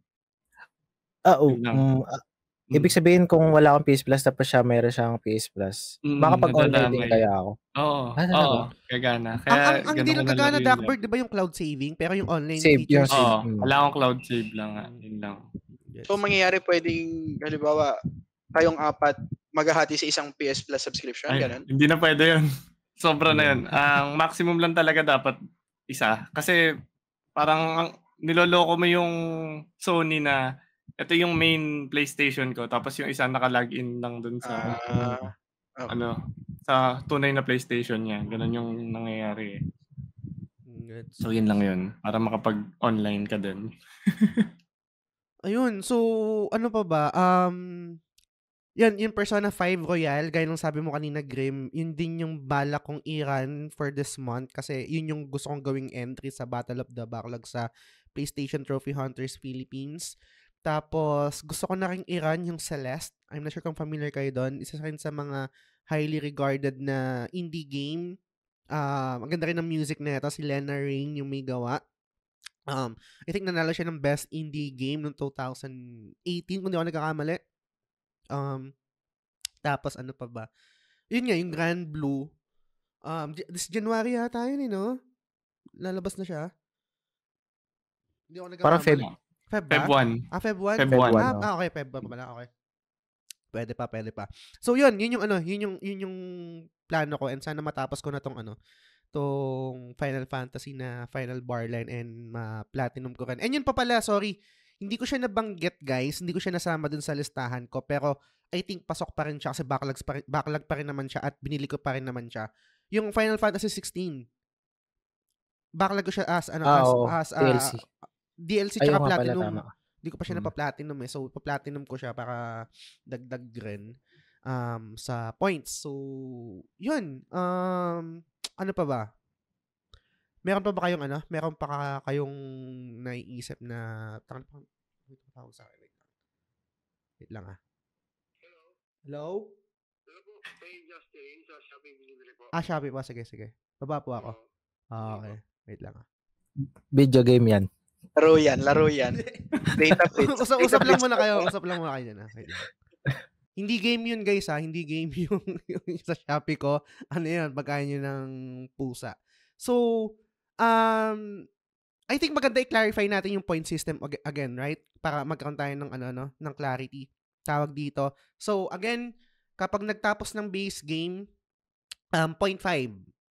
So, kapag platinum naman, 1 point yun, matic yun. Kasi, again, mahirap yung platinum and extra effort yun sa atin, and hindi rin naman lahat platinum hunter. So, naisip ko na matic 1 point yon. So, let's say kung yung game na nakalagay sa listahan mo is never mo pa natapos, kunwari gawin natin example yung kay Duckbird, yung Gravity Rush niya, hindi niya pa nalalaro yun, hindi niya pa natapos yung base game nun. Dito, sa listahan niya, natapos niya yung game at na-platinum niya. So, 1.5 yun. Same rin sa akin dun sa Lies of P ko na hindi ko pa siya natatapos. Kaya nung natapos ko na siya and then na-platinum ko din 1.5 yun. Pero kung hindi ko siya pin-platinum, 0.5 lang siya. So, ganun yung point system natin. Wala pa akong listahan. Siguro sa next episode i-update ko yung sheet natin para mas makita natin kung ilan yung mga points na na-earn natin and points na na-minus. Pero currently, kung kinukompute ko sa utak ko dahil natapos ko yung Lies of P at na-platinum ko, meron akong 1.5. Tapos, sure ball, matatapos ko na rin naman yung Super Mario RPG, mabilis na lang yun. So, 0.5. So, meron akong gain na credits na 2 credits. So, 1.5 from Lies of P, 0.5 sa Super Mario RPG. Kaso, ika-cancel out lang din yon dahil bumili ako ng final bar. Yung Final Fantasy na pinapakita ko kanina. So, 1 point yon and then nag-pre-order ako ng Rebirth. So, bale wala na yon. Cancel out na yung points ko na credit. And then, meron tayong napag-usapan na Lifeline na isang credit, mukhang gagamitin ko na siya sa Grand Blue. So, yun yung current standing ko sa point ko. Ikaw, Grim, kung kaya mong i-compute sa utak mo para lang magkaroon ng idea yung mga nakikinig sa atin, kung ilan yung... Ayun, so, ako is 0.5 base game ng Spider-Man, tapos 0.5 base game ng Xenoblade Chronicles. So, ngayon may 1 credit pa lang ako and wala pa naman ako balak gamitan so far. Nice. So, ayan. Okay. Sana all. Sana all. Ikaw, Ian, kung kaya mong i-compute ngayon. Kasi yung Diablo 4 ko kasi is natapos ko na yung base game before tayo mag-start. Okay. Pero pin-platinum ko siya. So, meron akong 1. Okay. Since nakuha ko yung platinum. Tapos, natapos ko yung base game ng Super Mario Wonder. So, meron akong 0.5 na nakuha doon. So, meron akong 1.5. Yes. Tama. So, pagdating naman sa DLC points, meron akong natapos na Pokemon Violet DLC. So, meron akong 0.5 for DLC game. Tama. Kasi 'di ba iba yung points natin sa DLCs. And then meron akong yung extra credit natin. So, tingin ko gagamitin ko to sa Final Fantasy 7 Rebirth na lang. Okay. Yun lang. Hindi ka pa nagpi-pre-order, no? Hindi mo pa pre-order. Wag lang umihip yung hangin. Wala pa. Magko-collector's edition ka ba? Hindi. Never na ako magko-collector's. Sinabi ko na sa sarili ko yan simula ngayong taon. Hindi muna. Okay. Baka yung lang, kung meron silang option na merong steel case, yun yung inaantay ko, yun inabangan ko. Kung may steel case edition, yun lang. Kaya hindi pa ako nagpi-pre-order. Pero pag wala, standard lang. Okay. Goods. Ikaw, Duckbird, kung kaya mong computin rin sa utak mo, ilan yung points na na-earn mo and kung saan mo siya balak gamitin or may panggagamitan ka na? Nagamit na kanina. So, okay. Gravity Rush, yung main story, 0.5. Tapos, yung Platinum, so 1.5. Okay. Tapos, Super Mario RPG, main story lang. So, 2. Bale, total 2. Tapos, Pokemon Alpha Sapphire. So, 2.5 yung total points ko. Bumili akong 2 games. Naging 0.5 na lang score ko ngayon. Yun na. At least may 0.5. Meron pa rin na tira. Parang break-even lang. No? Kaya pa. Babawi ako. Okay. Sana. Pero kung di ba nakapag-pre-order, di ba sabi mo, iaalis mo yung Grand Blue and yung Tekken sa'yo. So, paano yung magiging proseso mo nun? I-earn mo naman yun, di ba? Yung point na yun o yung credit na yun? Hindi ko na lang isasama talaga dun sa project. Hindi mo na lang isasama, okay. Parang andaya kasi kung ma-platinum ko pa yun, ma-1.5 ko man. Parang basta ibang game na lang siya na nilalaro ko din. Pero hindi na siya kasama sa backlogs ko. Okay. Sige. Ganyan na lang. Okay, so yun yung mga ganap sa atin, no? And before we end our episode, gusto ko lang ulit magpasalamat sa 29 Patreons at sa ating mga executive producers, sila Sans, sila Lance, sila Mike Rubio ng Xcore Gamer, I am Maku, Mark D. Vinagracia, Yvette, Suzanne Solivilla ng The Ara Channel, at si Nigel. Maraming salamat sa inyo, guys. Last question before we end our episode. Anong gut feel nyo? Anong gut check nyo dito sa ginagawa natin? Dahil naka-isang buwan na tayo. Kasi yung una, gaya ng sabi mo kanina, Ian, no, parang may added excitement or drive to finish the game. Pero ako personally, parang slow start ako eh. I can say na slow start ako. Hindi ko nagagawa yung hindi ko nagawa yung plano ko na parang 3 hours or 4 hours every day na game time. And fault ko 'yon. Kung kaya ko lang kung kaya ko mag-pivot or kung kaya ko mag-VLOOKUP sa mga activities na ginagawa ko sa buhay ko, parang ang kailangan kong alisin yung pag-scroll sa social media, sa TikTok, sa YouTube. Kasi kadalasan pag yung break time, kunwari pag kaka-out mo lang sa trabaho, bago ka may gawin na task, ihiga ka muna eh. Ganun yung ginagawa ko, umiga muna ako. Tapos bala ko lang sana mag-scroll, mag-check ng notification sa page, sa GC, ganyan. Pero hindi ko namamalayan, mga 1 hour, 2 hours na yung na-spend ko sa phone ko. Yun yung gusto kong tanggalin. Kasi, I think, malaking part rin yun ng yung oras na yun, yung nilalaan ko na oras sa phone, sa social media, lalo na sa TikTok, minsan na parang scroll ka lang ng scroll, tingin ka lang ng sumasayaw, ganyan. Sayang eh, di ba? So, yun yung game plan ko ngayong January, ngayong month na to, na i-lessen yung screen time ko sa phone and i-reallocate yon sa game time ko. So, yun yung sa akin. Kaya guys, unahin ko muna sa Grim. Anong gut check mo? Anong short review mo sa unang buwan ng project natin? Definitely sa natipid ko. Unang-una. Nice. Dawaan yung December, January. So, hindi ako napagastos. Kakaiba yun para sa akin. Umabot ako ng bagong taon na may natira kaysa compared ng mga nakaraang holidays. Kasi break everything na Black Friday sale, hindi talaga ako abot ng may pera by January. So, ayan.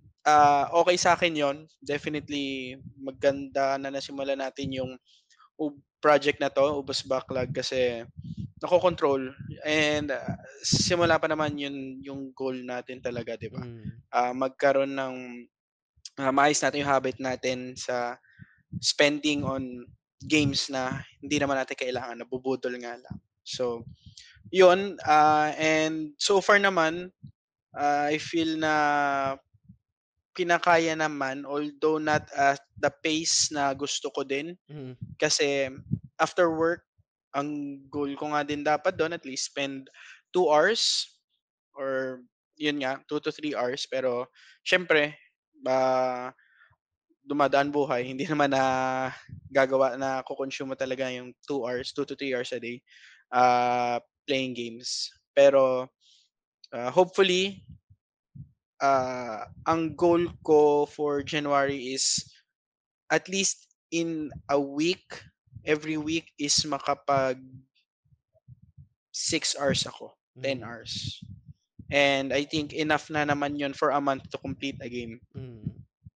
So, ngayon yun ang goal ko. Makatapos man lang ako ng isang game per month.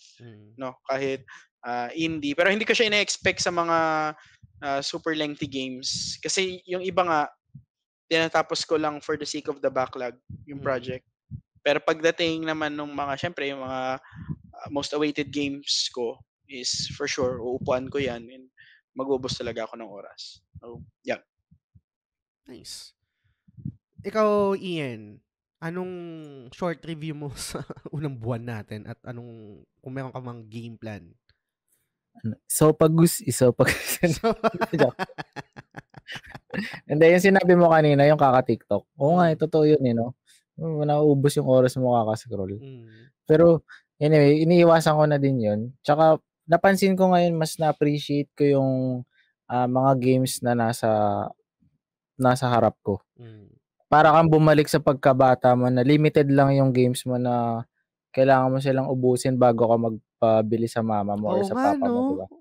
Diba kasi pag ganun yan eh, pagka, bili mo ako ng laro. Ba't natapos mo na ba? Di mo naman nilalaro yung binili ko sa'yo. Diba? So parang yun yung naiisip ko dati na parang motivation mo na, shit, kailangan tapusin ko to. Mari, pumunta ka ng Data Blitz. Maalala ko si Jess. Shit, baka nandiyan si Jess. baka sabihin ni Jess, ba't nakatapos ka na ba ng laro mo? Parang hindi ka pa nakatapos ha. So, ma-appreciate mo. Tsaka yung mga budol mo dati na hindi mo alam kung worth it ba siya na binili mo. Like yung Sifu, meron akong Sifu dito na parang hindi ko naman siya nagustuhan. So, mas ma-appreciate ko pa siya kasi kailangan ko siyang tapusin eh. So, at the same time, yung Control, ang daming pre-order, kaliwat kanan, daming games, daming budol sa mga friends mo, sa internet. Pero meron kang parang pumipigil sa'yo na hindi ka pa pwedeng bumili kasi mauubos yung points mo. Baka mag-abono ka sa December. Baka may magbabayad ka, di ba? Mag-ano ka. Parang gano'n, may pumipigil doon eh, na parang baka at the same time yung financial capacity mo mas nag-i-improve kasi nagkakaroon ka ng control sa sarili mo, 'di ba? Na parang yun din yung sinasabi ng iba na kung mahilig ka mag-fast food, try mo wag mag-fast food ng 2 weeks, mawawala yung hunger mo sa fast food. So parang ganito din yung shit, sorry. Hindi, napatunayan ko yun sa sarili ko with regards sa fast food. Pag hindi ka kumain ng fast food for 2 to 3 weeks, hindi mo siya hahanapin. Pero once na kumain ka ulit at tumikim ka ulit ng fast food isang beses, kinabukasan na hanapin mo yun. Hindi ko alam kung ano explanation pero tinry ko, gumana siya sa akin. I think parang same siya sa ano eh. I think parang same din siya sa, I think yun yung, hindi ko alam kung article yun or kung saan nabasa yun. Kasi parang same lang din yung How to Break a Habit. Kung di ba parang sa Yossi rin. Kung napapansin nyo, hindi na ako nag-vape, right? Second week ko na to nang hindi pag-vape and pag-Yossi rin. Pero sa akin kasi, may ubo kasi ako. Parang nakakaya kong hindi hanapin kasi mas natatakot ako na umubo ng umubo eh. Ang dami kong podcast recording na na-move dahil sa ubo ko na parang ayokong masira yung scheduling ko dahil sa ubo ko sa paggawa ko ng content. Ang problema ko lang, natatakot ako kapag gumaling na ako, hindi na ako umuubo kasi baka doon ako magkakaroon ng drive ulit na Yossi. And yun yung matinding challenge ulit. Pero I'll cross the bridge when I get there. Hindi pa naman magaling yung ubo ko, so most likely hindi pa ako mag-Yossi ulit. Pero let's see. Anyway, I think ganun din yun sa lahat ng habit. Parang i-break mo, no? So, parang same dito sa video game. Yung dati kasi naging habit ko na pagdaan ko ng Data Blitz, shit, parang pili-pili ka muna, sale, tigwa 1,000, dampot, mga ganun. Pero ngayon may pumipigil eh. Alala ko talaga si Jess, so. Tank build na may pakpak na gumaganda. Parang nasa likod na eh, na sige, nakabantay ako sa'yo. Wala ka pang credit So, yun, maganda na effect sa akin, di ba? So, nice. Lupit. Ayos. Ikaw, Duckbird, short review, game plan, sa ngayong month, etc. Go ahead. Ayun, yung game plan ko talaga nung first month natin, dadamihan ko talaga yung games na tatapusin ko. May pagka-competitive na plano ako eh. Plano ko sana tapusin yung mga pinakamabilis na yung How Long to Beat sa akin para ako yung pinakamadaming points. Paglalabas ngayon kasi hindi din nangyari eh. Kaya for now, tatapusin ko talaga muna yung mga Pokemon games muna. So yung pace ko naman, ang tansya ko, parang kaya mag-survive this year na hindi na masyadong bibili talaga. Kasi naka 3 games ako ngayon. Ang binilang ko halos 40 plus yung yung backlogs ko. So kung 3 games per month ang natatapos ko, kung lang, tansya ko, feel ko kaya talaga. Kasi 4 hours, meron din talaga akong 4 hours per day na ginugugol sa na anime or kahit yung pag-i-scroll nga din na nasasayang. Kaya tansya ko kung i-spend ko lang talaga siya sa gaming, kaya to. Parang kaya tong project talaga natin na to. Kasi may mga games naman na 12 hours to beat lang. Pag-iisipin nyo, 3 days lang yun, di ba? Pero minsan hindi natin nagagawa. Hindi ko alam kung bakit eh. Totoo. May tamad talagang pakiramdam eh. Yung Super Mario nga, 10 hours lang pero inabot ako ng almost 2 weeks. Oo, di ba? May ganun eh. Kaya, pero kapag nakaupo na kasi ko, may ano din eh, yung feeling na pag nakaupo ka na tapos in the zone ka na nagtutuloy-tuloy ka na 4 hours ka na naglalaro.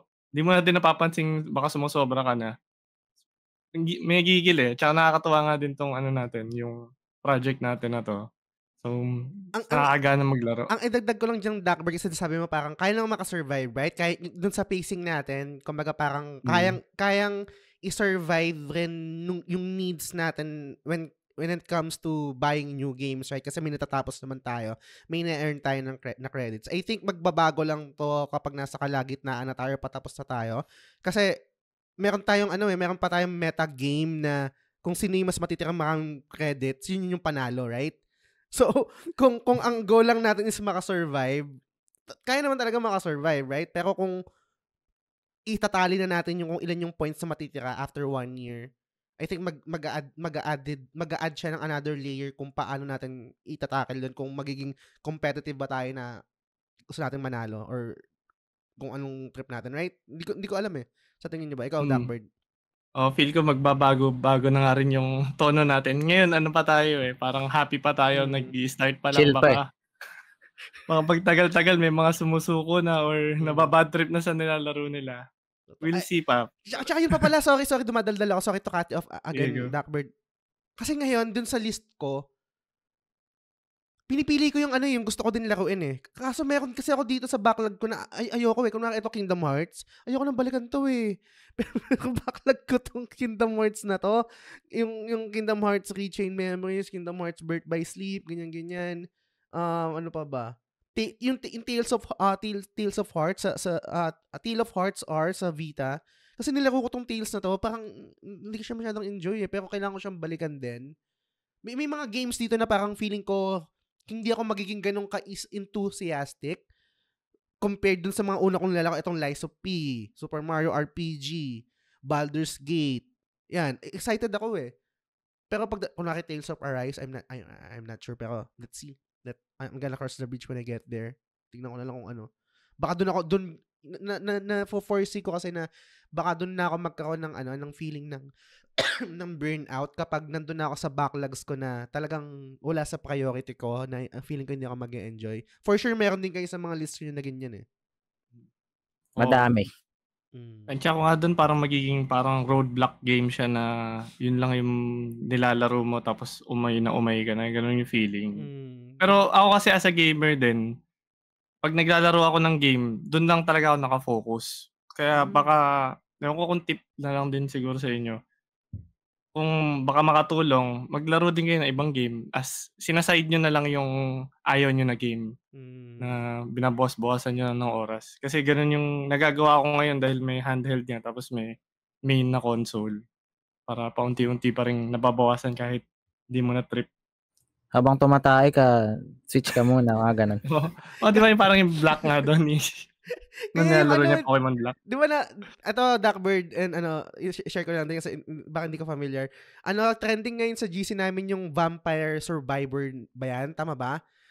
Ay, gusto kong itry kaso putang ina, kakain lang oras ko to, ramdam ko na. Naka-addict yun, sobra. Game of the Year ko yun nung 2022 yata. Lasabas ako, lumalagpas ako ng minsan, grabe yun. Vampire Survivors. Ayoko nang itry. Nakikita ko na yung sarili ko kung gaano ako na-addict dito. Tapos isa pa, hindi tangent lang to, hindi naman to related din sa mga games natin. Na-addict ako ngayon sa umubos ng oras ko ngayon yung Singles Inferno pare sa Netflix. Ako ngayon doon. Imbis sabi ko tangina, bala ko kasi this weekend maglalaro ako, tatapusin ko yung Super Mario RPG, tapos uumpisahan ko na, basta ang dami ko ng plano. Pagtingin ko sa Netflix Singles Inferno, panoorin ko isang episode lang. Putang ina, episode 5 na ako, Lods. Isang upuan. Sabi ko, ewan ko, ganun talaga eh. Hindi ko naman makokontrol yan eh. Anyway. Singit lang din ako dyan. Regarding nga dyan, pag nanonood kasi, alam mo yung nararamdaman mo yung nagpaprogress kapag may pinapanood ka. pag next episode. Sa games kasi hindi natin nararamdaman yung ganong pagpa-progress eh. Totoo. Kaya, tsaka ang dali lang kasi kapag play tapos pause, balikan ko na lang mamaya. Kapag sa game talaga, di ko pa makuha kung paano yung pacing ko talaga doon. Kasi, kuwari yung checkpoint, di natin alam kung ilang percent ka na eh. Kung ikukumpara natin sa series, naka 2 episodes na ako, tapos ilang episode na lang matatapos na, di ba? Tsaka yung ganun pare, no, nakaka-create din siya ng yung momentum, right? Pag nanonood ka, dahil nakikita mo nga yung progress mo, ay patapos na to, ganyan. And eto rin yung siguro, I think correct nyo ako guys, pag nanonood kasi ng series or nanonood ng anime, kung ano man yan, kadalasan merong, lalo na pag episodic, right? Meron, designed yung content na yon para umulit ka ng another episode. Unless kung talagang parang season finale or mid-season finale, right? May mga ganun na parang designed yung each episode na pagkatapos niya, may cliffhanger, may entice ka to watch the next episode, mga ganyan. Sa games, kasi kadalasan wala naman siyang ganun eh. Hindi na tayo katulad nung sa PS1 na may disc 1, disc 2, disc 3. Dire-diretso siya eh. Ewan ko, parang ganun ko lang siya nakikita. Oo nga, parang. Hindi ko alam kung justify ko lang. Pero Hindi, tama. Tama talaga. Hindi, pag episodic talaga, mas madami nga yata ako napanood kaysa ng laro ngayon eh. Nabawasan ko talaga. Nanonood ka rin Masingas Inferno, pare? Hindi naman. Hindi, pero alam ko season 3 na yan, di ba? Ba't alam mo season 3 na yun? Pinapanood ng kapatid ko eh. Natawa lang ako. Ayun. Enjoy siya. Anyway, siguro ako na mauna, last thoughts na lang siguro, no. Super na-excite ako pa rin dito sa project natin, and gusto kong mag-thank you sa inyo, no, sa pag-participate nito. Sana walang susuko, and siguro magbasa na lang din ako ng comment dito. Kay TJ Balyares, sabi niya, ako nga ata feeling ko bawas backlogs lang, hindi ubos eh. Pero the more important question, nababawasan nga ba talaga? Pero okay lang yan, TJ, gaya ng sabi ko sa'yo, on brand pa rin naman, dahil yung backlog na naman Budolcast na podcast nyo, no? So, pasok pa rin. Si Sans naman, sabi niya, started listening to get more budols. Started listening to get more budol ideas in case a title might pique my interest. Stayed for the Excel sheet reveals. Grabe ka naman, Duckbird. Award. Good luck to all participants. So, yun. Salamat sa comment, Sans. And award si Duckbird.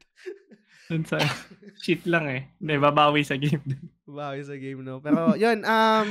Sana may makuha din sa lahat ng mga nakikinig. Syempre sana ma-inspire kayo na na i-try din, or kumbaga parang join sa amin kahit hindi officially, no, kahit on your own way, and sana ma-inspire din kayo doon sa project ng PlayStation Trophy Hunters Philippines. Kung Trophy Hunters kayo, mag-participate kayo doon, join kayo sa page nila para mas makita niyo yung mechanics. Lagay ko na lang yung link ng page na dito sa episode. So, yun. Ikaw, Grim, any last thoughts? Anything to promote? Shout out? Go ahead. Yun, lang. Excited pa rin. Sa first month natin sa project na to. Good luck sa atin. So, hopefully, tuloy-tuloy pa rin. Kasi na-enjoy ko yung kada episode natin, nagiging parang support, tayo. Support team tayo. So, ayun. Thank you pa rin, TGS. And see you next episode. Yan. Ikaw naman, Ian. Yun. Again, i-shoutout ko lang, no, subscribe kayo kay Jazz sa Patreon. Tsaka nagto-Twitch ka na, di ba, Jazz? Sa Patreon ngayon. Twitch, topic. Baka doon na namin gagawin. Tapos meron akong, yung Eliza P kasi ni-stream ko yun, pang i-grind lang yung, yung Twitch channel. Salamat din sa panood dyan sila, Duckbird, si Grimborn, dumadalaw kayo. Sa iba din, salamat sa kasi na-affiliate na yung page. So, thank you. Yes, congrats. Topic, every Sunday, 6 PM pala. Yun, sa Twitch na. Anyway, go. Ikaw naman, Ian. Ayun. Actually, kasi bala ko rin mag-stream na sa Twitch. Kasi before nag-stream ako ng League of Legends sa Facebook, diba? So, ngayon kasi nag-start na ako mag-grind kasi na medyo nasa kondisyon na ako ulit maglaro. Hindi na masyadong sumasakit yung back ko, medyo nakaka-recover na. Yun din yung isa sa reason ko ba't nauubos din yung oras ko sa free time ko yung League of Legends. So, tingin ko, bala ko stream din sa Twitch, pero, yan, siguro by February na lang. Tuloy mo na yan, pare. Makakala tayo sa Twitch. Iwan na natin yung Facebook. Doon lang tayo mag-reels sa Facebook. Oo, tama. Reels machine na lang. Yan. Ikaw naman, Dakbird. Anything to promote, shout out, go ahead, new episode ng Anime Angas. Anything, pare? Ayan. And pa-follow na lang sa page ko, Dakbird, sa Facebook. Tapos yung podcast na ginagawa namin kasama yung tropa kong si Toto. About anime siya, Anime Angas. May X sa gitna. Parang Hunter x Hunter. Pa-check na lang sa Spotify. Nag-episode 50 na kami. Kahit pa paano. Tutuloy pa rin namin yung bagong season. Ay, salamat. Congrats. Yan. Inspired yun ng The Game Silag Show. So kung talaga kayo, kung gusto nyo lang din i-try, pakinggan nyo lang. Solid yun. Nakikinig ako lang palagi. Uy, salamat, idol. Tapos, ayun lang. Sabi ko sana si Gundam. Pero wag na. Shoutout kay Gundam na lang. Para miss you. Yan lang. Oo. Sana, ayun, tapos sa atin din lahat. Good luck din sa 2024 natin. Sana mapatuloy-tuloy natin tong project. Ubus Backlog talaga. Exciting siya. Masaya. Yun lang. Yun. Salamat sa inyo guys. Again, salamat sa time nyo. And, see you again after a month. Ang plano ko kasi palagi itong release ng episode natin, parang second episode ng buwan. So parang ganun.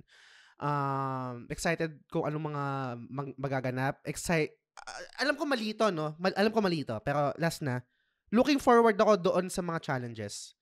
Challenges in a sense na yung makakaramdam na tayo ng burnout, makakaramdam na tayo ng tangina, gusto ko nang bumili ng bagong game, tangina ganyan. Tapos yung mayroong isang game na super hype, yung talagang pag-uusapan ng mga zeitgeist, pag-uusapan ng iba't ibang tao, mga gamers. Kasi ngayon wala eh, parang hindi ko sinasabi na sisi, pero wala pang ganun eh.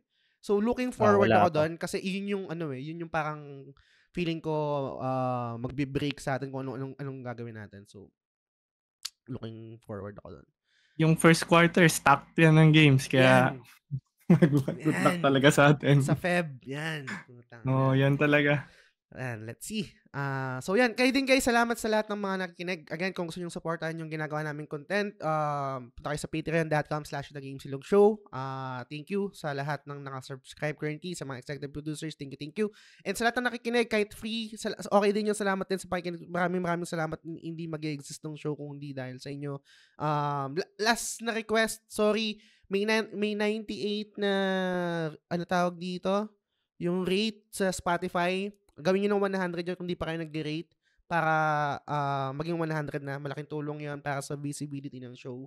And gusto ko din maging kasi di ba pare, alam niyo parang nahihiya nga ako kahit nga sa mismo sa GC natin. Never ako nagpo-promote ng ng bagong episode. Kung merong stream ako, hindi ako nag-ano dun sa GC natin kasi parang for me masyado na siyang invasive kasi GC natin yon, kwentuhan kung saan-saan, parang alam nyo naman yun, automatic na, right? Pero ngayon, hingi ako ng tulong sa inyo, guys, sa lahat ng mga nakikinig ng show ng TGS.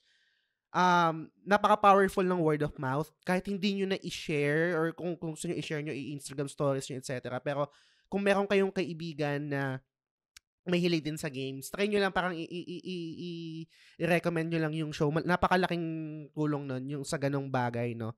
Para mas lumawak pa tayo, mas marami pang ma-reach yung content na ginagawa natin. So, yun. Maraming salamat sa inyo. Maraming salamat sa pakikinig. Hanggang sa susunod na episode ulit. Bye! Bye! Thank you! Bye!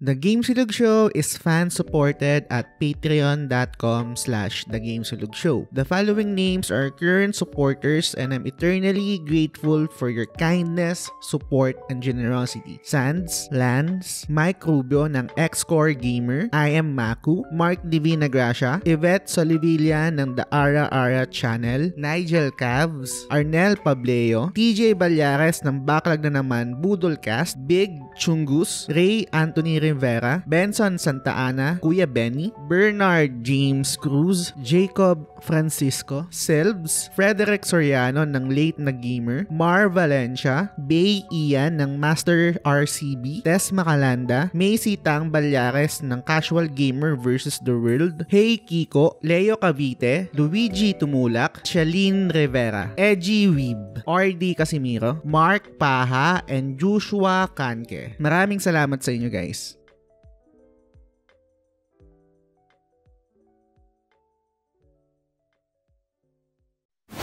The Game Silog Show. Laro yan. Malamang. Database yan.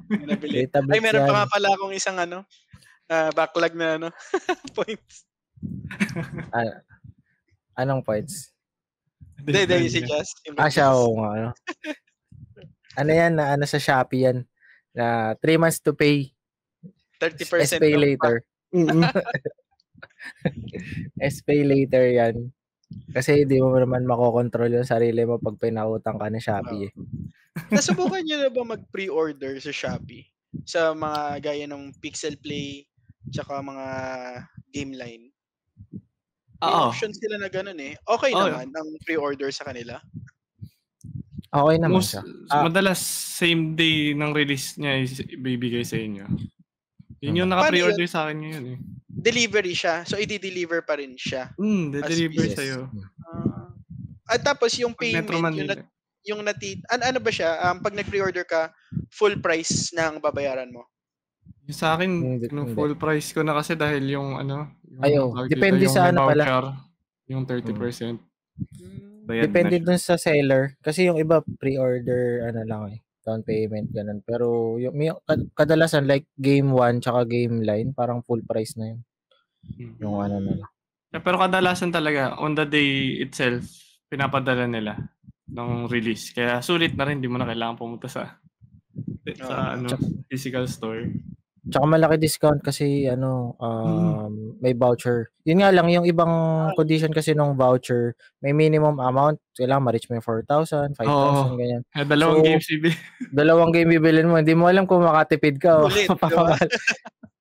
Kasi although naka-discount ka ng 1-2, dalawa na binili mo. So nagagamit yung voucher din kahit pre-order? Yes, nagamit siya. Okay pala yun. Magagamit sa Final Fantasy sa Rebirth. Yun yata ginawa ni Jazz. Pero ako lang kasi, may mga times na hindi siya on the day na de-deliver. Yun.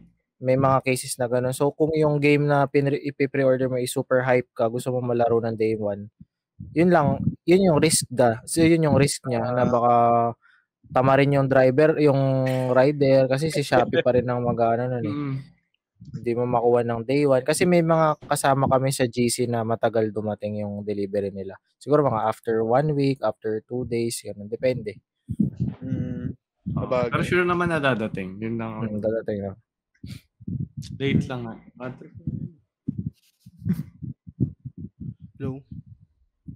Hello. Yun, dumating na. Ano yung pagkain? Nakuha mo na yung laro mo? Hindi. Pagkain po sa akin. Wait lang Magta-timestamp lang ako.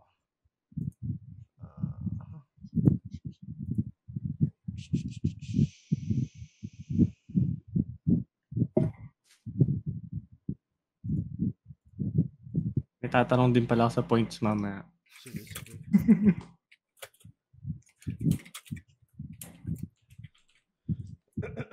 Wait lang Patapos na rin naman tayo. Pero wait lang. Yeah. Oras na ba? 1:30 na pala. Mababawasan kaya yata ng points, Idol. Parang naisip ko lang. Ako. Ikaw. Si Idol Jazz. Ako din baka mabawasan yung Grand Blue. Parang gusto kong bilhin eh. Pag binili ko yung kapag binili ko yung Grand Blue, na ako magamit ko na yung lifeline ko. Tama ba? Tama ba yung computation ko? Kasi ako, ginamit agad eh, no? Ilang points nga ulit tayo pag na-platinum mo? 1. Balik, kung di mo, paano ko explain to? Kung buong game, di mo pa natapos yung base game, bali 1.5 yun. Pero kung backlog mo lang yung, kunwari natapos mo na yung base game, tapos ang backlog mo lang mismo is yung platinum, 1 point lang siya. 1 credit lang. Okay. Tapos so, pag sinimulan mo siya from the start, tapos tinapos mo yung game, tapos pinlatinum mo pa, 1.5. 1.5. Okay. Ganun ba? Gets. Oh, okay. Parang naiba. Parang dati 0.5 lang tayo. Hindi, 0.5 lang yung base game. Yung base game, 0.5 lang. Pag natapos natin pag natapos yung base game, tapos hindi mo platinum, 0.5 lang siya. Oh. So, halimbawa ako sa case ko, meron akong God of War. Before tayo mag-start, tapos ko na yung story noon. So, wala nang points yun, di ba? Wala na. Tapos, pero pag pinlatinum ko siya, magkakaroon ako ng 1. Tama. Kagaya na niya sa yung sa Diablo 4 ko, before tayo mag-start, tapos ko na yung story niya. Pero pinlatinum ko siya, so meron ako 1 point. Right? Pero kung nag-start tayo, tapos sinimulan ko pa lang yung Diablo 4, tapos natapos ko yung story niya, and pinlatinum ko siya, 1.5. Ayun, okay. Okay. So, ako, clarify ko lang, yung Spider-Man ko ngayon, natapos ko siya, 0.5 lang. Pag natapos ko yung plot, 1. Isa pang 1. 1.5. 1.5 ka na. Okay. Pero kailangan ko pa siya simulan sa simula or pwede ko na lang i-plot mula doon sa roll credits ko? Tuloy mo na lang yun. Tuloy mo na lang. Okay. May 1. So, kunwari yung kay Duckbird, gawin natin example, yung Gravity Rush mo ba, natapos mo na yung base game nun before? Hindi pa. So, 1.5 yun. 1.5. 1.5 pala yun. Kung yung Spider-Man mo, Grim, hindi mo pa siya natapos bago tayo mag-podcast nung December. Hindi pa. 0.5 yun. Tapos pag na-plot mo siya, 1.5 ka na. Okay. So, pala. Basta yung pinaka-platinum, regardless kung matapos mo yun, basta 1 point siya. Kumbaga parang yun yung pinakamalaking point. Malaki yung... Bali ba? Parang madali yata i-plot na yung Spider-Man 2? Madali lang. Madali lang yun. Wait lang saan nga? Nag-post pa ako. Tataas pala points natin. May leaderboard ba tayo? Pwede mo akong kawan? Paano ba? Wait lang Hindi ko alam. Hindi ko alam eh. Wait lang